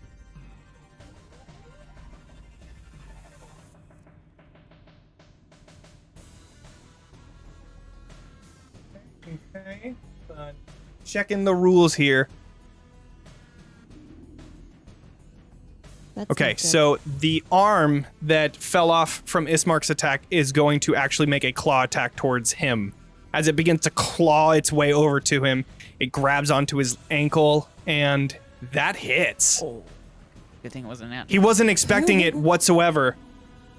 and he looks down to see the claws like scratching into his ankle, and he's kicks it off. And now it's going to be their turn, in which case they get 3 attacks. Each? Each. Yikes. We're dead. All right. They really So were this is strong. the bite attack. That's a natural 1. That misses completely. Suck it. The second bite attack is a 5. Absolutely Does not not. hit. Claw. That's a 21. That definitely hits for 2 damage. That second one does not hit. 10 does not hit. 11 does not hit. And I believe that's it. So he takes another 2 damage from these zombies. That's All right. I'm sorry, That's Ismark. 2 zombie attacks right there? That's 2 zombie attacks, including the claw that has detached. Shit. All right. Now it comes to Estella's side. The leg, unfortunately, cannot do anything. It just kind of like flops on the ground there. Good. Kick him in And- the chins. So 2 bite attacks. That's a 16 and a 17. Both don't hit her armor class. So That's good. the 4 claw attacks don't hit. 16 don't hit. 10 doesn't hit. 18 does for 2 damage, and 22 does for 4 damage. So she takes a total of 6. Okay, Katya. Oh, man. We got a bite. 2 claws. 22 hits for 5 22 piercing hits, yep. damage as it bites into you. That's the only A one, though. 6 and a 5 does not. And then we're going to go to 5 damage? Irena and then Grimm. Yeah, just 5 damage. Cool. Irena gets a bite and 2 claws. Believe the 14 doesn't hit, but the 19 and 18 do for a total of 8 slashing damage. Fuck. All right. How's Irena and Ismark looking? Ismark looks fine. Irena looks a little hurt. Sure. And finally, the attacks towards Grimm. 22 to hit, That hits. 12 to hit. That does not hit. All right, and I'm guessing the 17 is the only other one that hits. So Yes. 5 and 7, so 12 damage. Okay, Ouchies.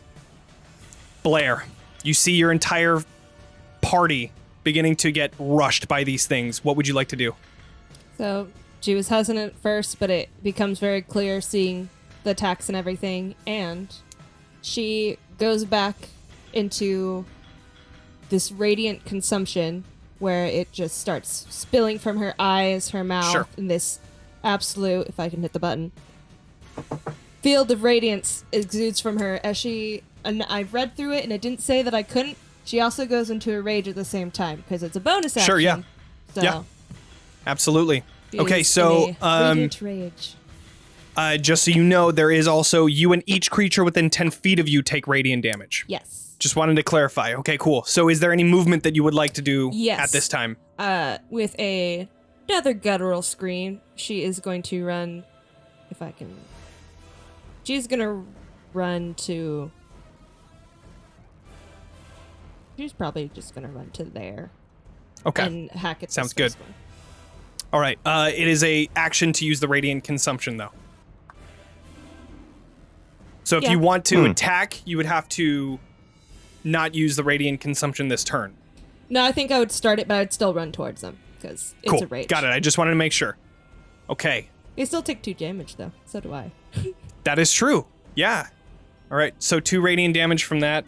Ismark is inside of that radiant. That was a wild So he'll just spell. take 2 damage. But it comes to that's Ismark's a turn spell. now, and he's going to.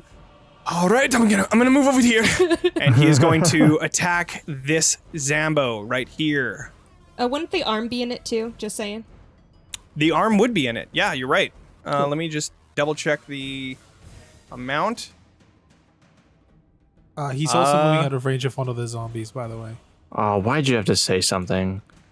Yeah, because I'm a good person, and I want. Don't tell the teacher we have homework.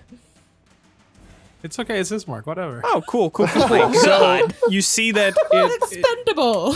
it's definitely hurting that NPC. that thing. NPC, Yeah, he's gonna take a whatever. bite attack, but it actually does hit. It Okay. stands for not important character. Okay.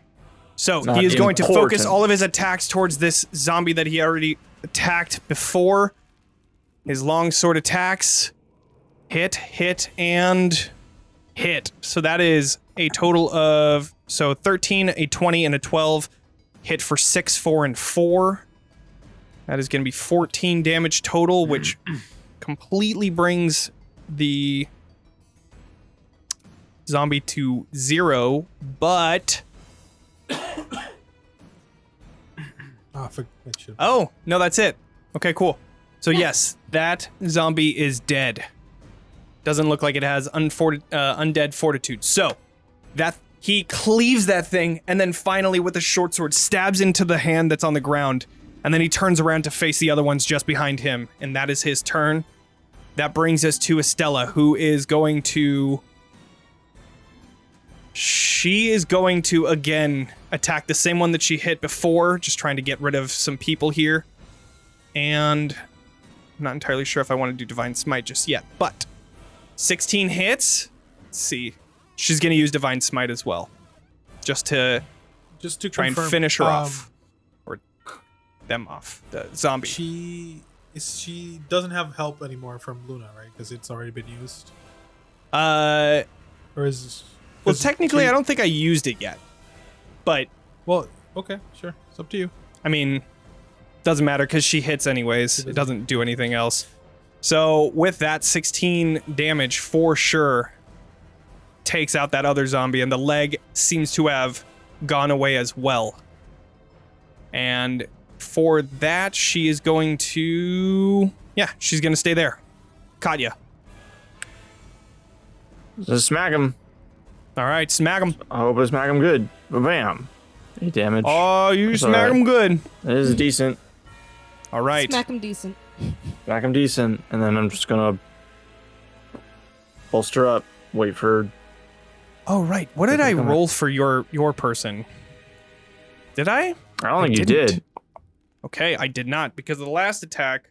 I just assumed I didn't do enough damage, so I didn't bring it No, up. because you did 7 on that last damage, so that means that 5...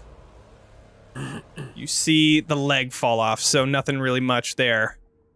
And since you did another 8 damage, that one is the other leg. You see, you cut off one, it falls off and starts flopping on the ground. You cut off the other, and it completely falls onto the ground and starts clawing towards you.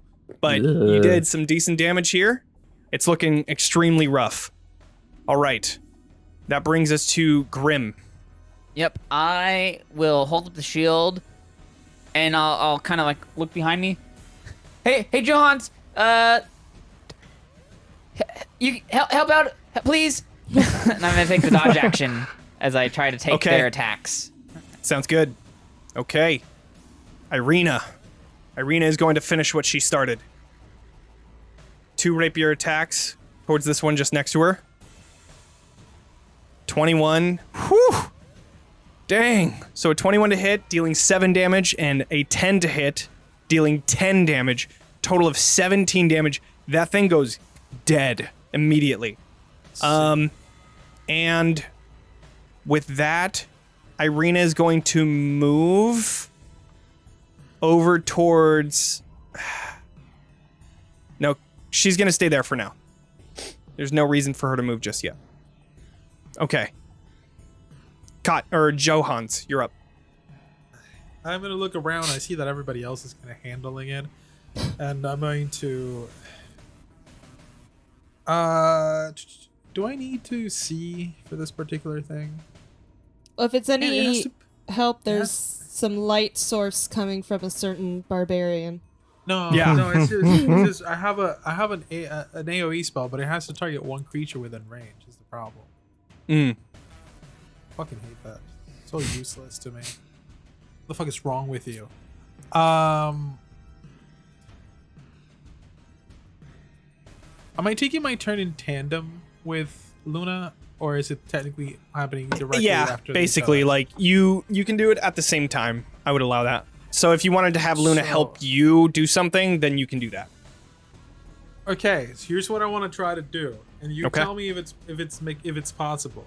All right. I want Luna doesn't trigger attacks of opportunity, but I want her to fly past me and Grimm to become a target on the other side of the zombie, so I can use her as for my ice knife attack. Okay. While she moves on, if possible, without getting hit by the spell. I don't know if it's possible. That's why I asked if it was happening simultaneously. Sure. No, that's fine. Or- I mean, typically, so mechanically, you're using the help action as she's flying by this zombie to try and grab their attention to make them a little bit easier to hit. Is that what you're saying? No. So if I use the ice knife spell as it's working, Oh, it explodes. So you're trying to make the zombie move away. the idea is that as Luna's passing past them, I target her at that particular spot, and she keeps going. Okay. I don't know if that would be, because in a dynamic space that would be doable. Well, I mean, in a dynamic space, I could just throw the fucking dagger at the floor. But So with ice knife, you have to throw it into something, and then it explodes. yeah, can't I throw it at the ground? No, I know. Okay. guess. No, it's okay. I'll do something else. That spell is just not gonna be of much use. Unless you want to target Luna, but If you want to target Luna, you can, but you would be Fuck no. targeting Luna. Yeah. No. Fuck. Well, man, why did I have to decide to play a utility sorcerer? Wizard. Why is past me so stupid? No, okay. No one made you do that. It was all on you. I know. Also, conjuration. I don't like the fact that ice knife is conjuration. So if you want to switch that to evocation, I totally make that call, because that makes more sense for me. Because that's what evocation is. So if that's the case, I have the ability to make a person within that space not be hit by my spell. right. So could Yeah. I move Luna into position, target her, and then protect her from the same spell? Since it's okay. an AoE? Sure. So you're trying to move Luna right there, Yeah. and then like get both of them. Absolutely. target I think that's a her. good idea. Sure. Target her, but with my own sculpt ability, I could just protect her. Okay. Sure. Yes. I Sick. think that's an awesome idea. I'll do that then. I'll just be like, okay, Luna, help me. And she's gonna have, Sure. well, not even that, because she doesn't. she's an Yeah. owl, she doesn't make So that. she silently flies on over towards these, and you just throw the ice knife right where she would be, and as it clashes into her, you see a nice light blue shield as it shatters onto both of the zombies just next to her, dealing... Okay, so I have to do a dex save for each of them. Probably not gonna pass. Oh!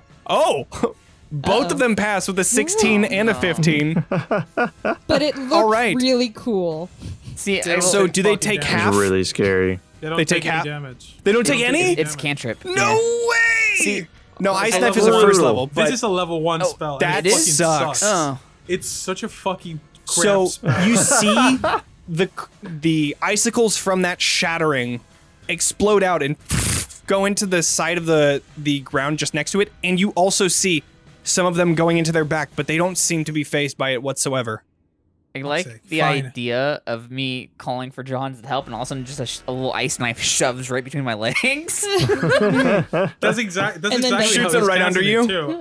Yeah. He's like, hold on. You see his hand stick out between your legs, and the knife just shoots out of his palm. and then he just one of retracts. these. The concho. All right. I'm right. also going to I'm going to use Luna's action, since she's already moving around the enemies. She's gonna silk her around and go back to where I was, but she's distracting the enemy to give advantage to Grimm Okay. Sounds good. effectively. So she starts flying around. Got it? Yeah, and I use her as Okay. a target while that happens. Absolutely. So we'll go That was the clockwise. coolest, most useless turn ever. So clockwise, starting from Estella, this one is going to make 2 bite attack. That one hits, and 2 claw attacks. Whoop, that's 3. So an 18 hits for 4 damage, a 9 and a 7 do not hit. So that is just the 4 damage taking away. Okay. Katya, you are getting Try me, bitch. you were getting 2 bites and 2 or a bite and 2 claws. That's a 14. No. That's a natural 1. That's Get a outta here with natural, that. Or that's a 5. So That shit out of here. none of them hit. None of that. Blaire, we'll go to you actually. So bite is an 18. 2 claws. The They have first claw is a disadvantage. 14. They have disadvantage.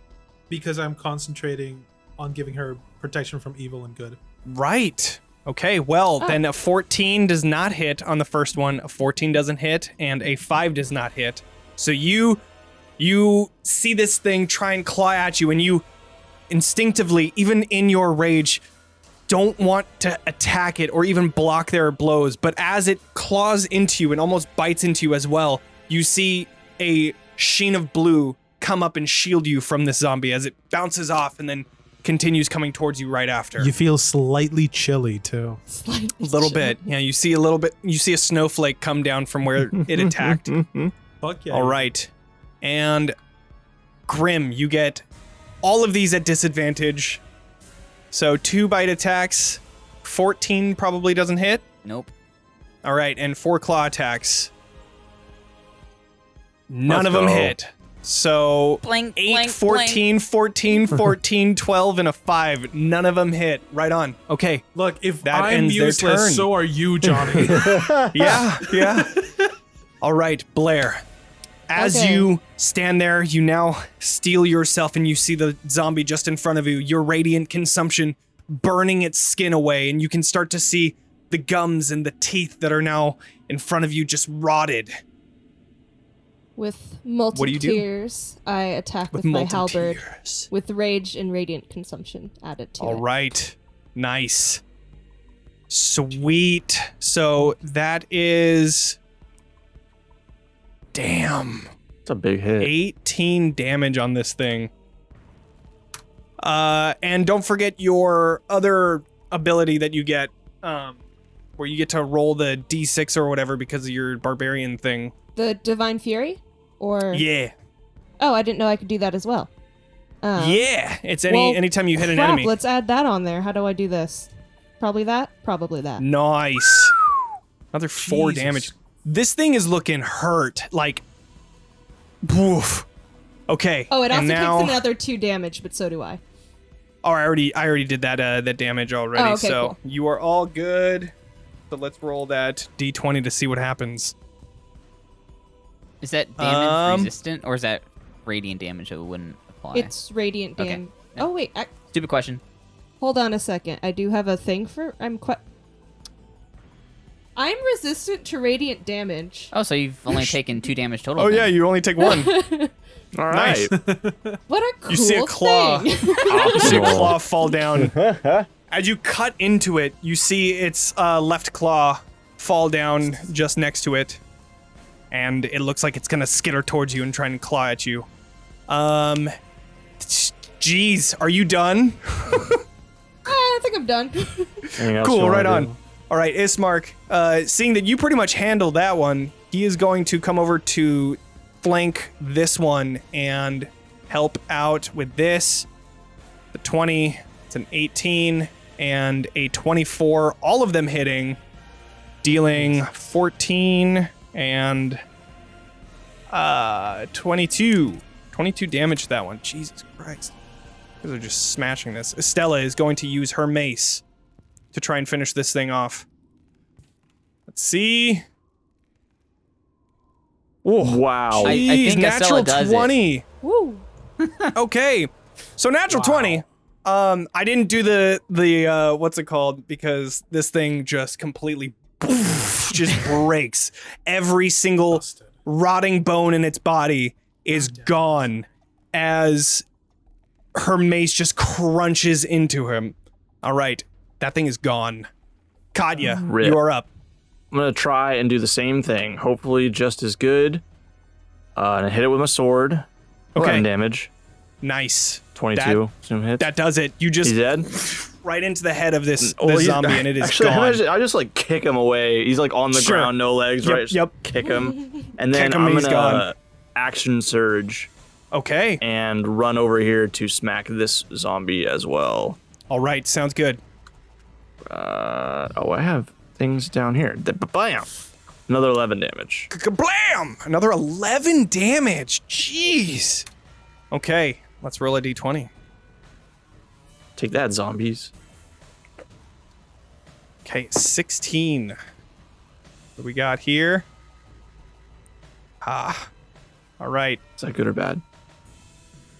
The loose head. Not yet. You see the right arm, as you cut into it, you see the right arm fall down to the ground and then start crawling towards you. That's your turn? That's Grimm. I look at the shield. Oh, thank you. As you look at the shield, you see that there's some icicles that are pierced into it a little bit, just barely, but are just now melting off of the shield.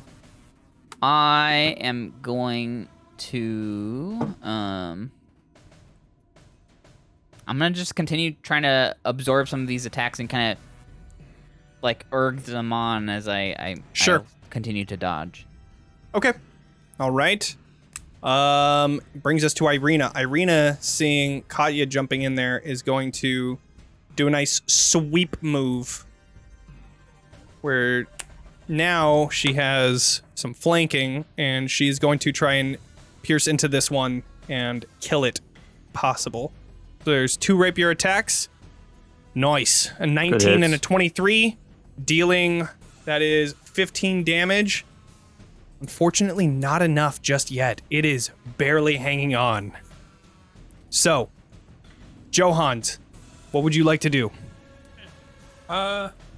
Realizing that Ice Knife is the most useless spell in the history of his spell book, I'm gonna fucking magic missile.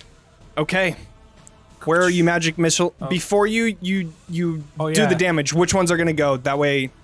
So the ones in front of Grimm are pretty much intact, right? This one on the right-hand side is very hurt. But the other one is pretty much fine. Pretty much full, yeah. All right. You do see also the one next to Blaire is hurt, but Don't worry about it. I don't know if you'd be focusing on that one.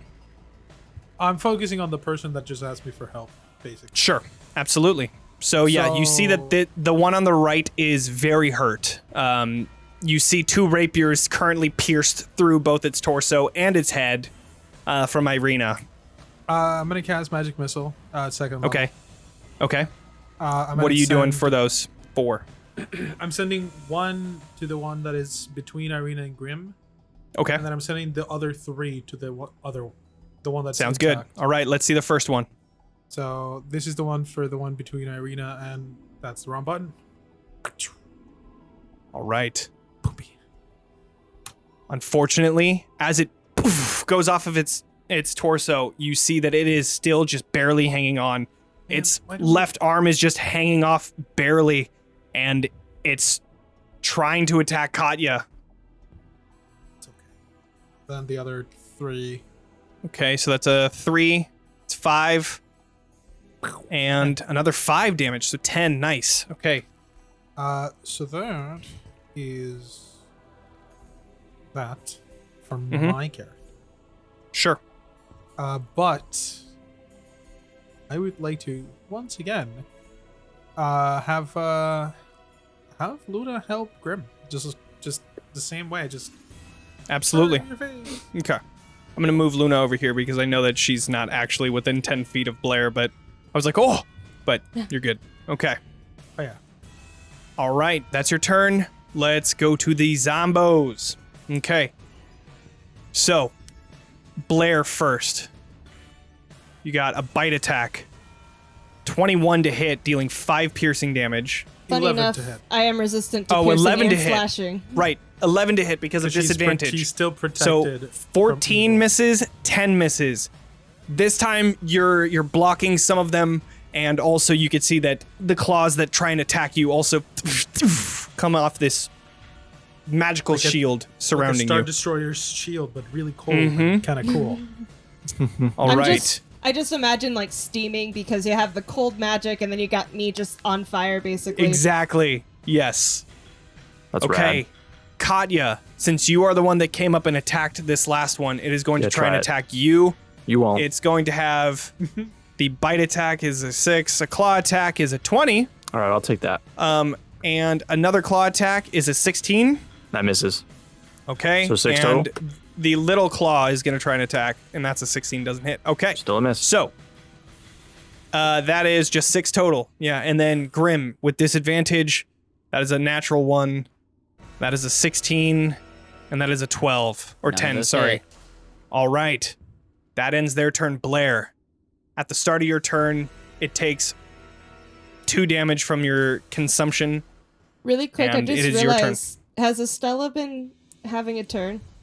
Yes. Yeah. Okay. Yeah, she's on there. She just natural 20 that zombie and just broke it in half. I must have blacked out during that. I was mostly reading Sure. how all my stuff It's works. an emotional time yeah. for you. It's I completely understand. So, A lot of reading. yeah, it takes that, and then we're gonna hit it. We're gonna hit it with everything. All right. I'm assuming Divine Fury's still there. Yes, it is. Okay. Whenever you are raging, Divine Fury is there. So you whoosh, just completely slash into this zombie, and it is cut in half. The claw jumps up directly as you bring it in, and you cut both the claw and the zombie in half. It is dead. All right, and then I think I would also like to move over here with no regard to where anyone is around me. Okay. Okay. I don't Sounds know good. about this So whole that thing- the radiant thing. That thing takes that 2 damage. As do I. All right. As do you. As do So you, sorry. Grimm. How much is it? 2. 2. Grimm, I'm down. do a Oh shit. I'm just kidding. I'm kidding. Oh god. Oh, okay. Don't do do a that. concentration check. For oh right, I didn't even have you do the we haven't really needed to use the bless anyways, but That's true. go ahead and do a concentration check right now. Oh yeah. Unfortunately, bless yeah. goes out. Fizzles. We appreciate it though. I probably Haven't really used it though, but it is. Yeah. So there's that. Awesome. Okay. Blaire, But that if is you your needed turn. it, you could have had it. It's true. Exactly. Ismark is going to Blaire doesn't. quickly drop his gun, his weapons, and pull out his heavy crossbow. Yeah, he brings out a gun and he just. I wish. No, but he's going to use a heavy crossbow to try and just thread the needle and shoot this one just next to you. Man, if he kills my owl. No, your owl is not a. Okay, my computer froze, so I'm just going to go ahead and do this regular. Oh, there we go. Cool. We heard the dice. All right, heavy crossbow. Oh my god. In the moment that Bless goes The away, one time he we just need it. needs a 1 to hit. So this is what happens. He drops his gun. It didn't Drops his guns. He drops his sword. His guns and are he pulls out his heavy crossbow, but very rushedly, and shoots the bolt, and it goes directly into the ground just next to him. And he Pulls the shit. trigger And he, and the not bullet Yeah. flies. yeah, of course. All right, Stella is going to. Let's see. She doesn't really have any. You have a. Oh, she does have a crossbow. Okay. She also has a heavy crossbow, and she is going to also come right in here and shoot, hoping to hit that last one. Since it looks extremely hurt. Where is it? There it is. Okay. That one definitely hits for that 5 damage, and it is gone. Katya. I'll just mosey on across and try to hit this one now. You take 2 radiant damage as you go into the aura of. That's fair. You know Let's what? throw that in here. I imagine I just kind of like run in and like shield check it, and then Sure. like Here we go. get Oh, cool. Whoa! Nice little aura. Nice natty 1 Oh, for God. for You the were taken zombo. aback by the instant radiant Yeah. damage. Exactly. You run in and you're like, you feel your skin beginning to burn, and you take a step back. That is your turn. Grimm, you are up. So I'd just like to acknowledge that Katya couldn't have possibly missed with the exception of a natural 1. So bless Yep. to true. her was Yep. useless. I'm so glad I could fuck everything up Yep. for everybody. Well, You're it welcome. wouldn't matter. It was a natural 1. So Right. Well, in the fiction, it was definitely no, it made. I not regret that at all. What? It is at the end of your turn, Blaire, that everybody takes that damage. So Katya, you technically okay. don't take that 2 radiant damage, but It you works will in a better second here. And that way. But it is what it is. I would already just took imagine. it, so I don't forget. Sure. Okay. Sure. It's a good justification. Sure. Grimm will, seeing this is the last one, will do removing his hand also- from his. Grimm, I don't think you actually took it because you're not really covered by it at all. Huh? So, Oh well, I'll just say you didn't that's fine. by the aura. Is Mark just got a natural one instead? Sure. Yeah. I will do a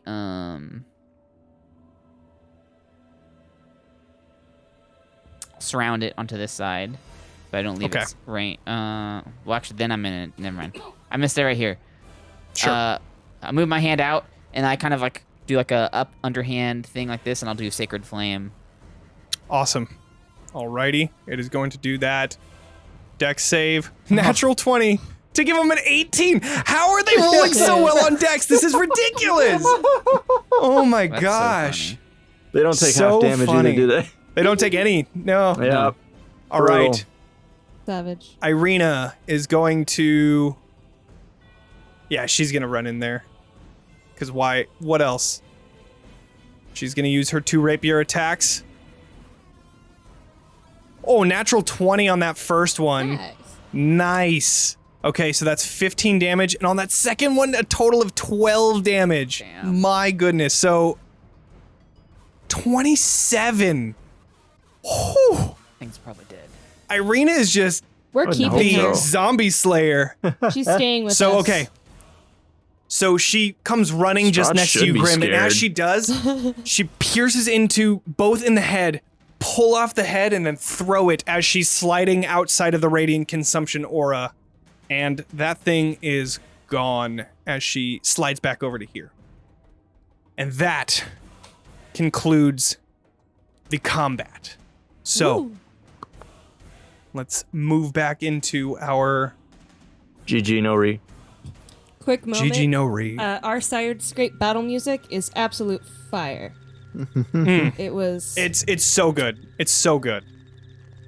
So, as battle begins to subside, you see the fallen allies that you had once known and loved, Blaire, now completely splayed out on the ground in an ungodly form. You begin to feel your rage still pumping through your body. The consumption around you is still burning with radiant energy. What do you all want to do? I definitely see Blaire in flames, and I'm still gonna back up a little bit. It's like I vomit. With a 19, you still vomit? No, that's for a different thing. Okay. So, Grimm, Estella comes up to you and puts her hand on your back and says, "That was really impressive," and pumps 15 hit points into you. Actually, 10. I mean, So, honestly, already took it. no, I wasn't doing that. I was in response to something else. Got it. Thanks to this handy dandy little piece of metal here, I don't think I would have been so hot without it. So Well, you see Ismark is, like, tending to some wounds, and he's opening up his bag, grabbing some, like, cloth. Well, I'm glad that you could put it to use. Blaire, what would you like us to do? I also want to apologize. I know that I jumped into combat, and I know that we weren't really ready for that, but I know that must have been hard. At this point, she's fallen to her knees. The consumption is dimming down to a smaller and Sure. smaller radius. She's kind of coming back to it. She's just looking down at the body that's in front of her. It wasn't them. It's understandable. They wouldn't have done this. Not if it was them.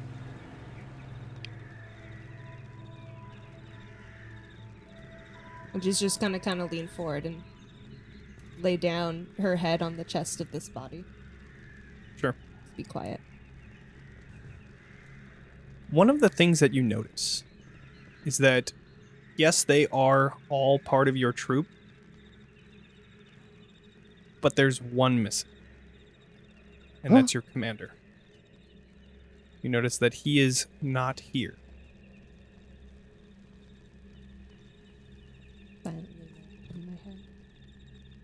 Is there, so the emblem that they have, is that like an extra piece or is it just part of their armor?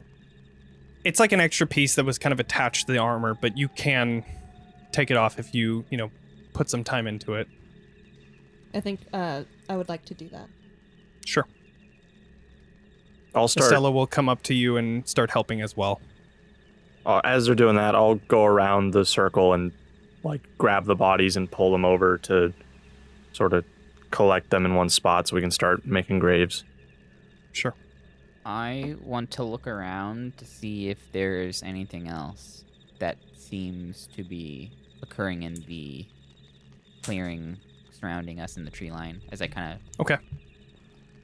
Go ahead and do a perception check. I'll help with that, as with Sure. Luna.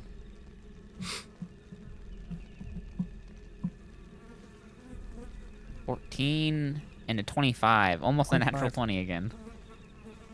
You One don't see away. anything surrounding this camp. It seems like whatever was hostile is now taken care of.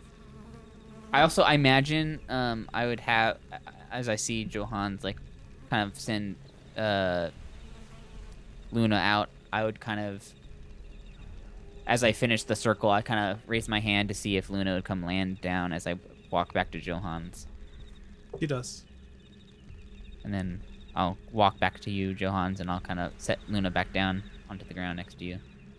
She pecks your fingers in a friendly manner and then waddles towards me. You get a sense of pain immediately shot through Luna as she does peck my fingers ever so slightly of just dark energy. It's very brief, but you can tell that if she were to continue, that pain would increase. I'm sorry. Seems like we're okay for now. Doesn't seem like there's anything out there. Did we want to set up camp here? I think that would be the smart thing to do. I know that unless Blaire, you want to leave, but I think that we can focus on trying to dig some graves.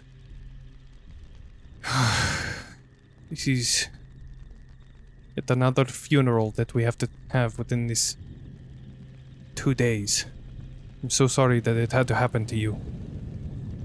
Well, we might not have that priest with us, but Estella was talking about knowing some of those rituals, so maybe she'd be able to help with that. I do. I can take care of the ceremony for the funeral. I think we should let Blaire mourn first. Of course. While she does that, I'm going to summon Jeff. Have an extra pair of hands to help him. Sure. Well, I think probably best to start a fire before it gets too late. Yeah, I immediately say that and I start doing the summoning circle or whatever I need to do to ritual cast Jeff. Hey, Katya, you want to come help me gather some wood for the fire? Sure, yeah. Let's go. So I'll kind of walk into the edge of the clearing, trying to find bits and pieces of timber with Katya as I kind of walk slowly beside her. That was an interesting encounter. It was a frightening experience, yes. It was very sad. I can't quite imagine what Blaire's going through right now. Must be hard for her. a lot of strife in this place. A lot so soon. Yeah. I mean, all I have are flashes of faces that all I can imagine are people that I've known or come into contact with. Because like I can't make heads or tails why I'd be seeing these things that I'm seeing. You don't recognize your own memories? I mean,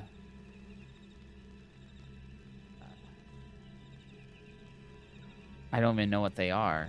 They're like visions, almost.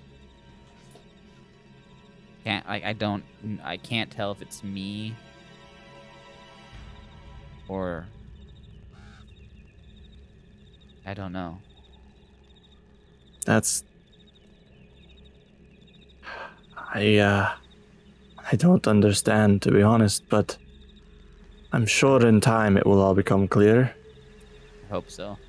'Cause Perhaps if you talk it out, is there any details you can say? Anything come to mind? well, when I first woke up, I had this weird flash. Almost like moments before I felt just darkness. I saw like these flashes. I saw a silhouette of some person or creature. There was shattered glass. And then just total darkness. And next thing I know, I'm digging myself out of what is some sort of grave. And there was this headstone,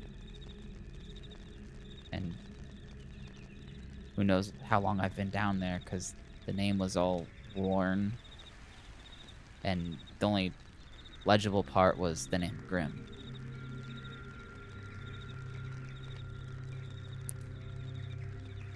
I'm not really sure what to say.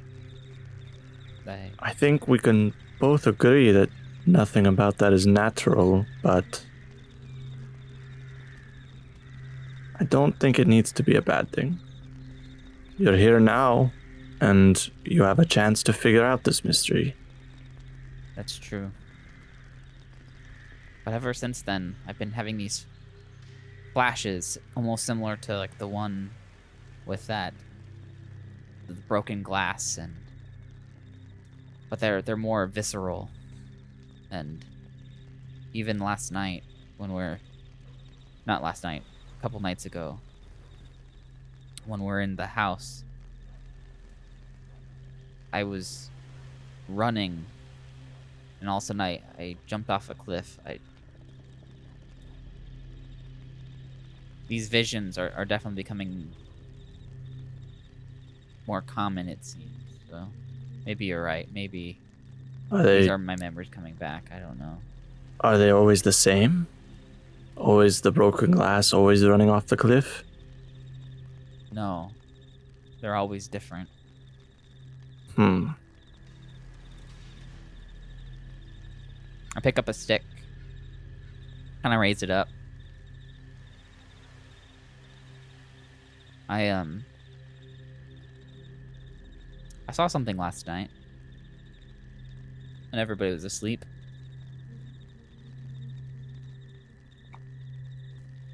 Didn't look like you were sleeping too well.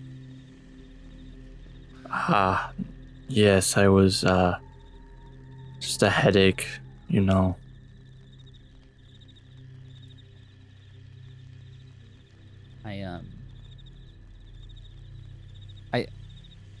In the few days that we've known each other, you know, I've come to trust you, Katya. That's nice of you to say. You've come to trust all of you as well. You've I mean, you're an incredible warrior, and you know, even in this fight right here, you fought with so. I don't know how to describe it. I wish I could be more like you in those circumstances, rather than just trying to, I guess for lack of better words, not be eaten alive, I guess, in that. I think all of us are what we need to be, and we try to stay alive any way we can. I think you are extremely capable and have proved yourself very helpful and even saved our lives plenty of times already.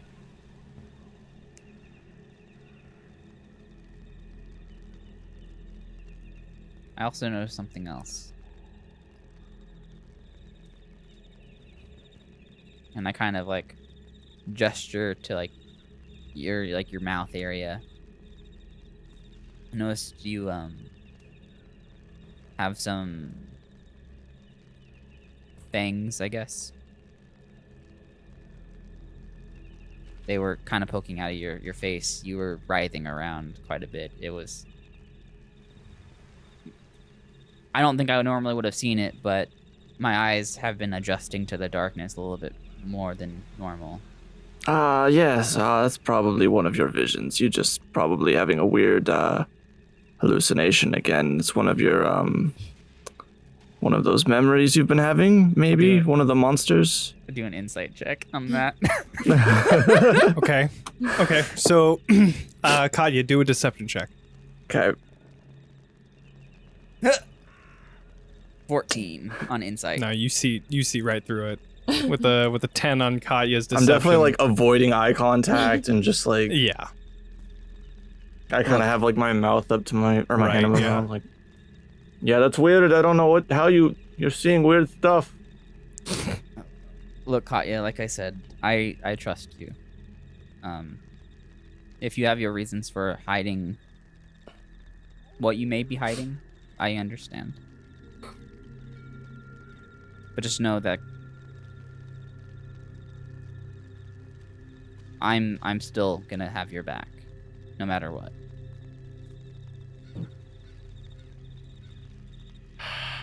It was. We don't have to tell the Suppose- others. I won't say anything if you don't want. No, It seems like you're right. It's not. I suppose this was going to come out sooner or later. One of you was bound to find out. I mean, that might explain. I mean, I'm still don't understand. But I noticed that I could sense undead, and there was something about you when I was looking at you with that sense. So it. I definitely was trying to draw attention away from that. Yes. Well, look, you've been a good friend, and I do owe you my trust. If you just...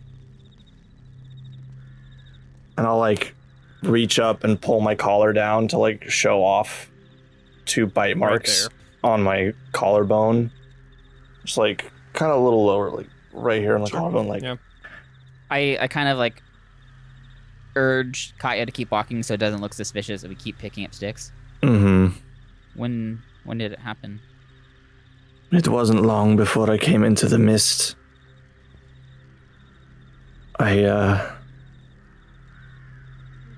It's not easy to talk about, I understand. but it was recent. There's something that happened right before I got lost in the mist as well that I understand. Well, We all have our secrets, huh? I like kind of gesture over to the group. yeah. I'm still sort of coming to terms with this on my own. I was planning to share it with you all at some point when I could get a better grasp on it, so I'd appreciate if you could keep it between you and I for now. Of course. Are the teeth new? Because I didn't notice those before. I kind of I'm kind of like feeling around at them, like, yeah, these are new.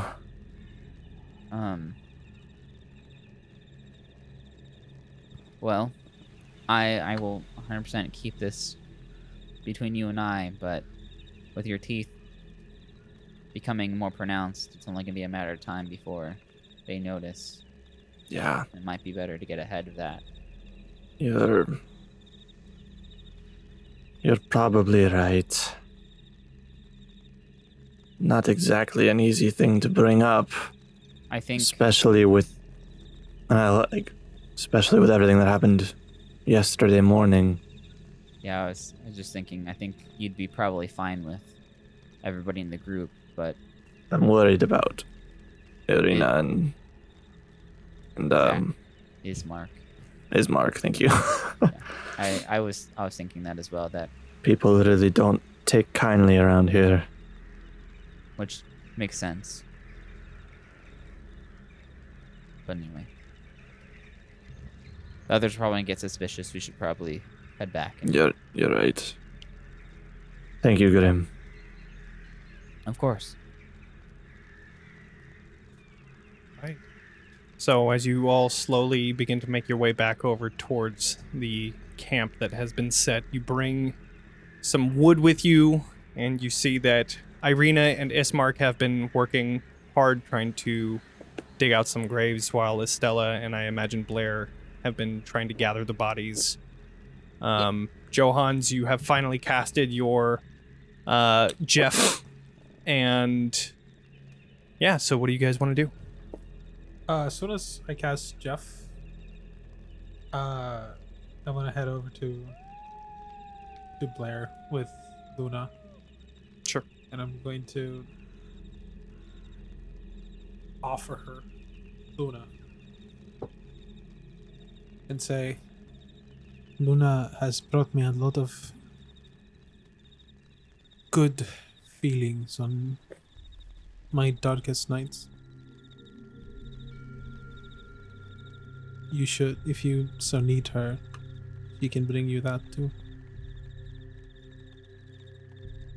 Blaire doesn't say anything, but she nods, some tears just stuck in her eyes. And she, at this point, she'd be sitting at the ground, just kind of by the bodies, taking stuff in. But she opens her arms and wraps herself around Luna. Just buries her face in the fur, or feathers. She does a small like, oh, and just snuggles up against you. And against the motif of Johans, you feel a small warmth coming from Luna. It's comforting. And then I'll just have Jeff dig. I looked it up. It takes about an hour to dig a 6-foot grave. Sure. Yeah. When there's about 10 minutes before his time runs out, I'm going to start ritual casting. And I'm just going to keep him around. Keep him up. Sure. Just as long as we need to dig for graves. Sure. I imagine that with Estella, Ismark, Irena, and Jeff now helping to dig graves, and I'm sure that Katya and Grimm would help at. Yeah, I want to say I would come help as well. Within an hour and a half, you have 7 distinct graves, and you all place the bodies in there, covering them up, and Estella casts ceremony to bring Illustrate's light to these graves, and you see just a small bit of moonlight breaching the clouds and illuminating the graves. And you see her look up, nod, smile, and look over to Blaire and say, Illustrate's looking down on us. Thank you. Your family will be resting in peace now. And she leaves, and sets out her little, like a blanket where she begins setting up her idols and begins meditating and praying. Is there anything else that anybody would like to do? Hey, Johans? I haven't really been sleeping the last, well, who knows how long. Since I'm gonna be up for a while, do you mind if I understand if the answer is no, but one of those books that you found, if I could just take a read, see if any of it maybe triggers something, or... He nods. He's quieter than usual, but he gives you a yellow spell book, which is where he's been transcribing spells from. Sure. Just hands it over. I'll kind of sit down in one of the little areas next to the fire, and I'll kind of just read it as much as I can, even though it's just going to be all gibberish, nonsense and gibberish to me. Yep. Johans is going to sit next to Grimm and just stare at the fire until he passes out or somebody says anything to him. Sure. Can I use one of my past life knowledges to try to just see if I can trigger some kind of memory of something reading Absolutely. Glyphs?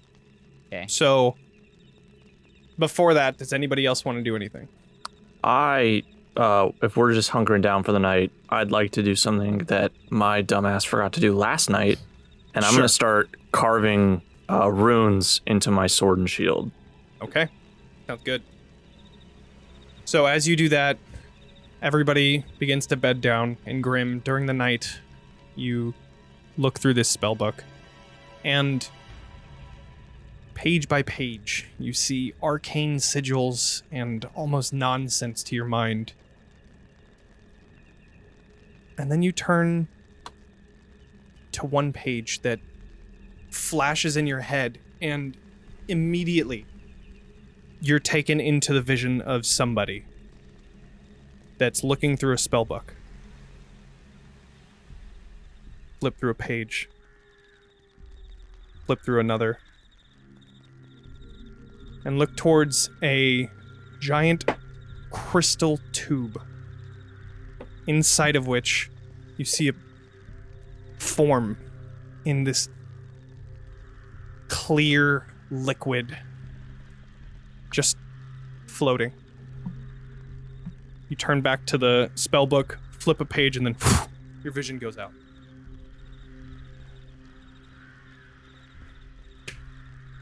I closed the book and I put it down. Sure. All right. So, as the morning comes, you are all well rested. The graves stayed in their left position. Nobody's tried to do anything or anything like that. And you all begin your journey for the final day towards Tser Pool. Really quick, how does the long Sure. rest thing work again? You click on your token and then it should do the long rest. I was testing it earlier and it didn't seem to work, so I don't know if we have to figure that out for next session, but I'll do the manual. you guys finish the long rest and you guys are all fill. Yeah. Not working. I'm just gonna do it manually. I didn't get hit anyway. All I had to do was just add my spell slots back. All right. So, Uh-oh. the road, as you take it down, gradually disappears and is replaced by a twisted, muddy path through the trees. Deep ruts in the earth are evidence of the comings and goings of wagons, and the canopy of mist and branches suddenly give way to black clouds boiling far above, as it is Luna. now evening. Luna's watching, by the way. Sure. There's a clearing here next to a river that widens and forms a small lake several hundreds of feet across. 5 colorful round tents, each 10 feet in diameter, are pitched outside of a ring of 4 barrel-topped wagons. A much larger tent stands near the shore of the lake, in its sagging form lit from within. Near this tent, you see 8 unbridled horses drinking from the river. The mournful strains of an accordion clashes with the singing of several brightly clad figures around a bonfire. And a footpath continues beyond this encampment, meandering north towards between the river and the forest's edge. As your group approaches, you see these people notice you and begin to wave. And that is where we'll end tonight's session, as you come to the Tser Pool Encampment with the Vistani. Oh boy. So, wow, that was a session. Hell of a game. My goodness. Okay, well, thank you everybody that has joined us for this stream, and if you're watching the recording, thank you so much. Please consider subscribing to the channel and follow us, tell your friends, and you can find all of the links to support us in the chat or episode description. If you're watching the recording, thank you so much. Make sure to like and subscribe on YouTube. If you're listening to the podcast, please leave us a good review if you liked it. They help with the algorithm, and we would really appreciate any feedback we can get. Make sure to follow us on any of our social media so you can keep up to date with all of our new releases, content, etc. And find us at Talking XP. And join us Wednesday night as our cast plays all sorts of games. Minecraft for the King.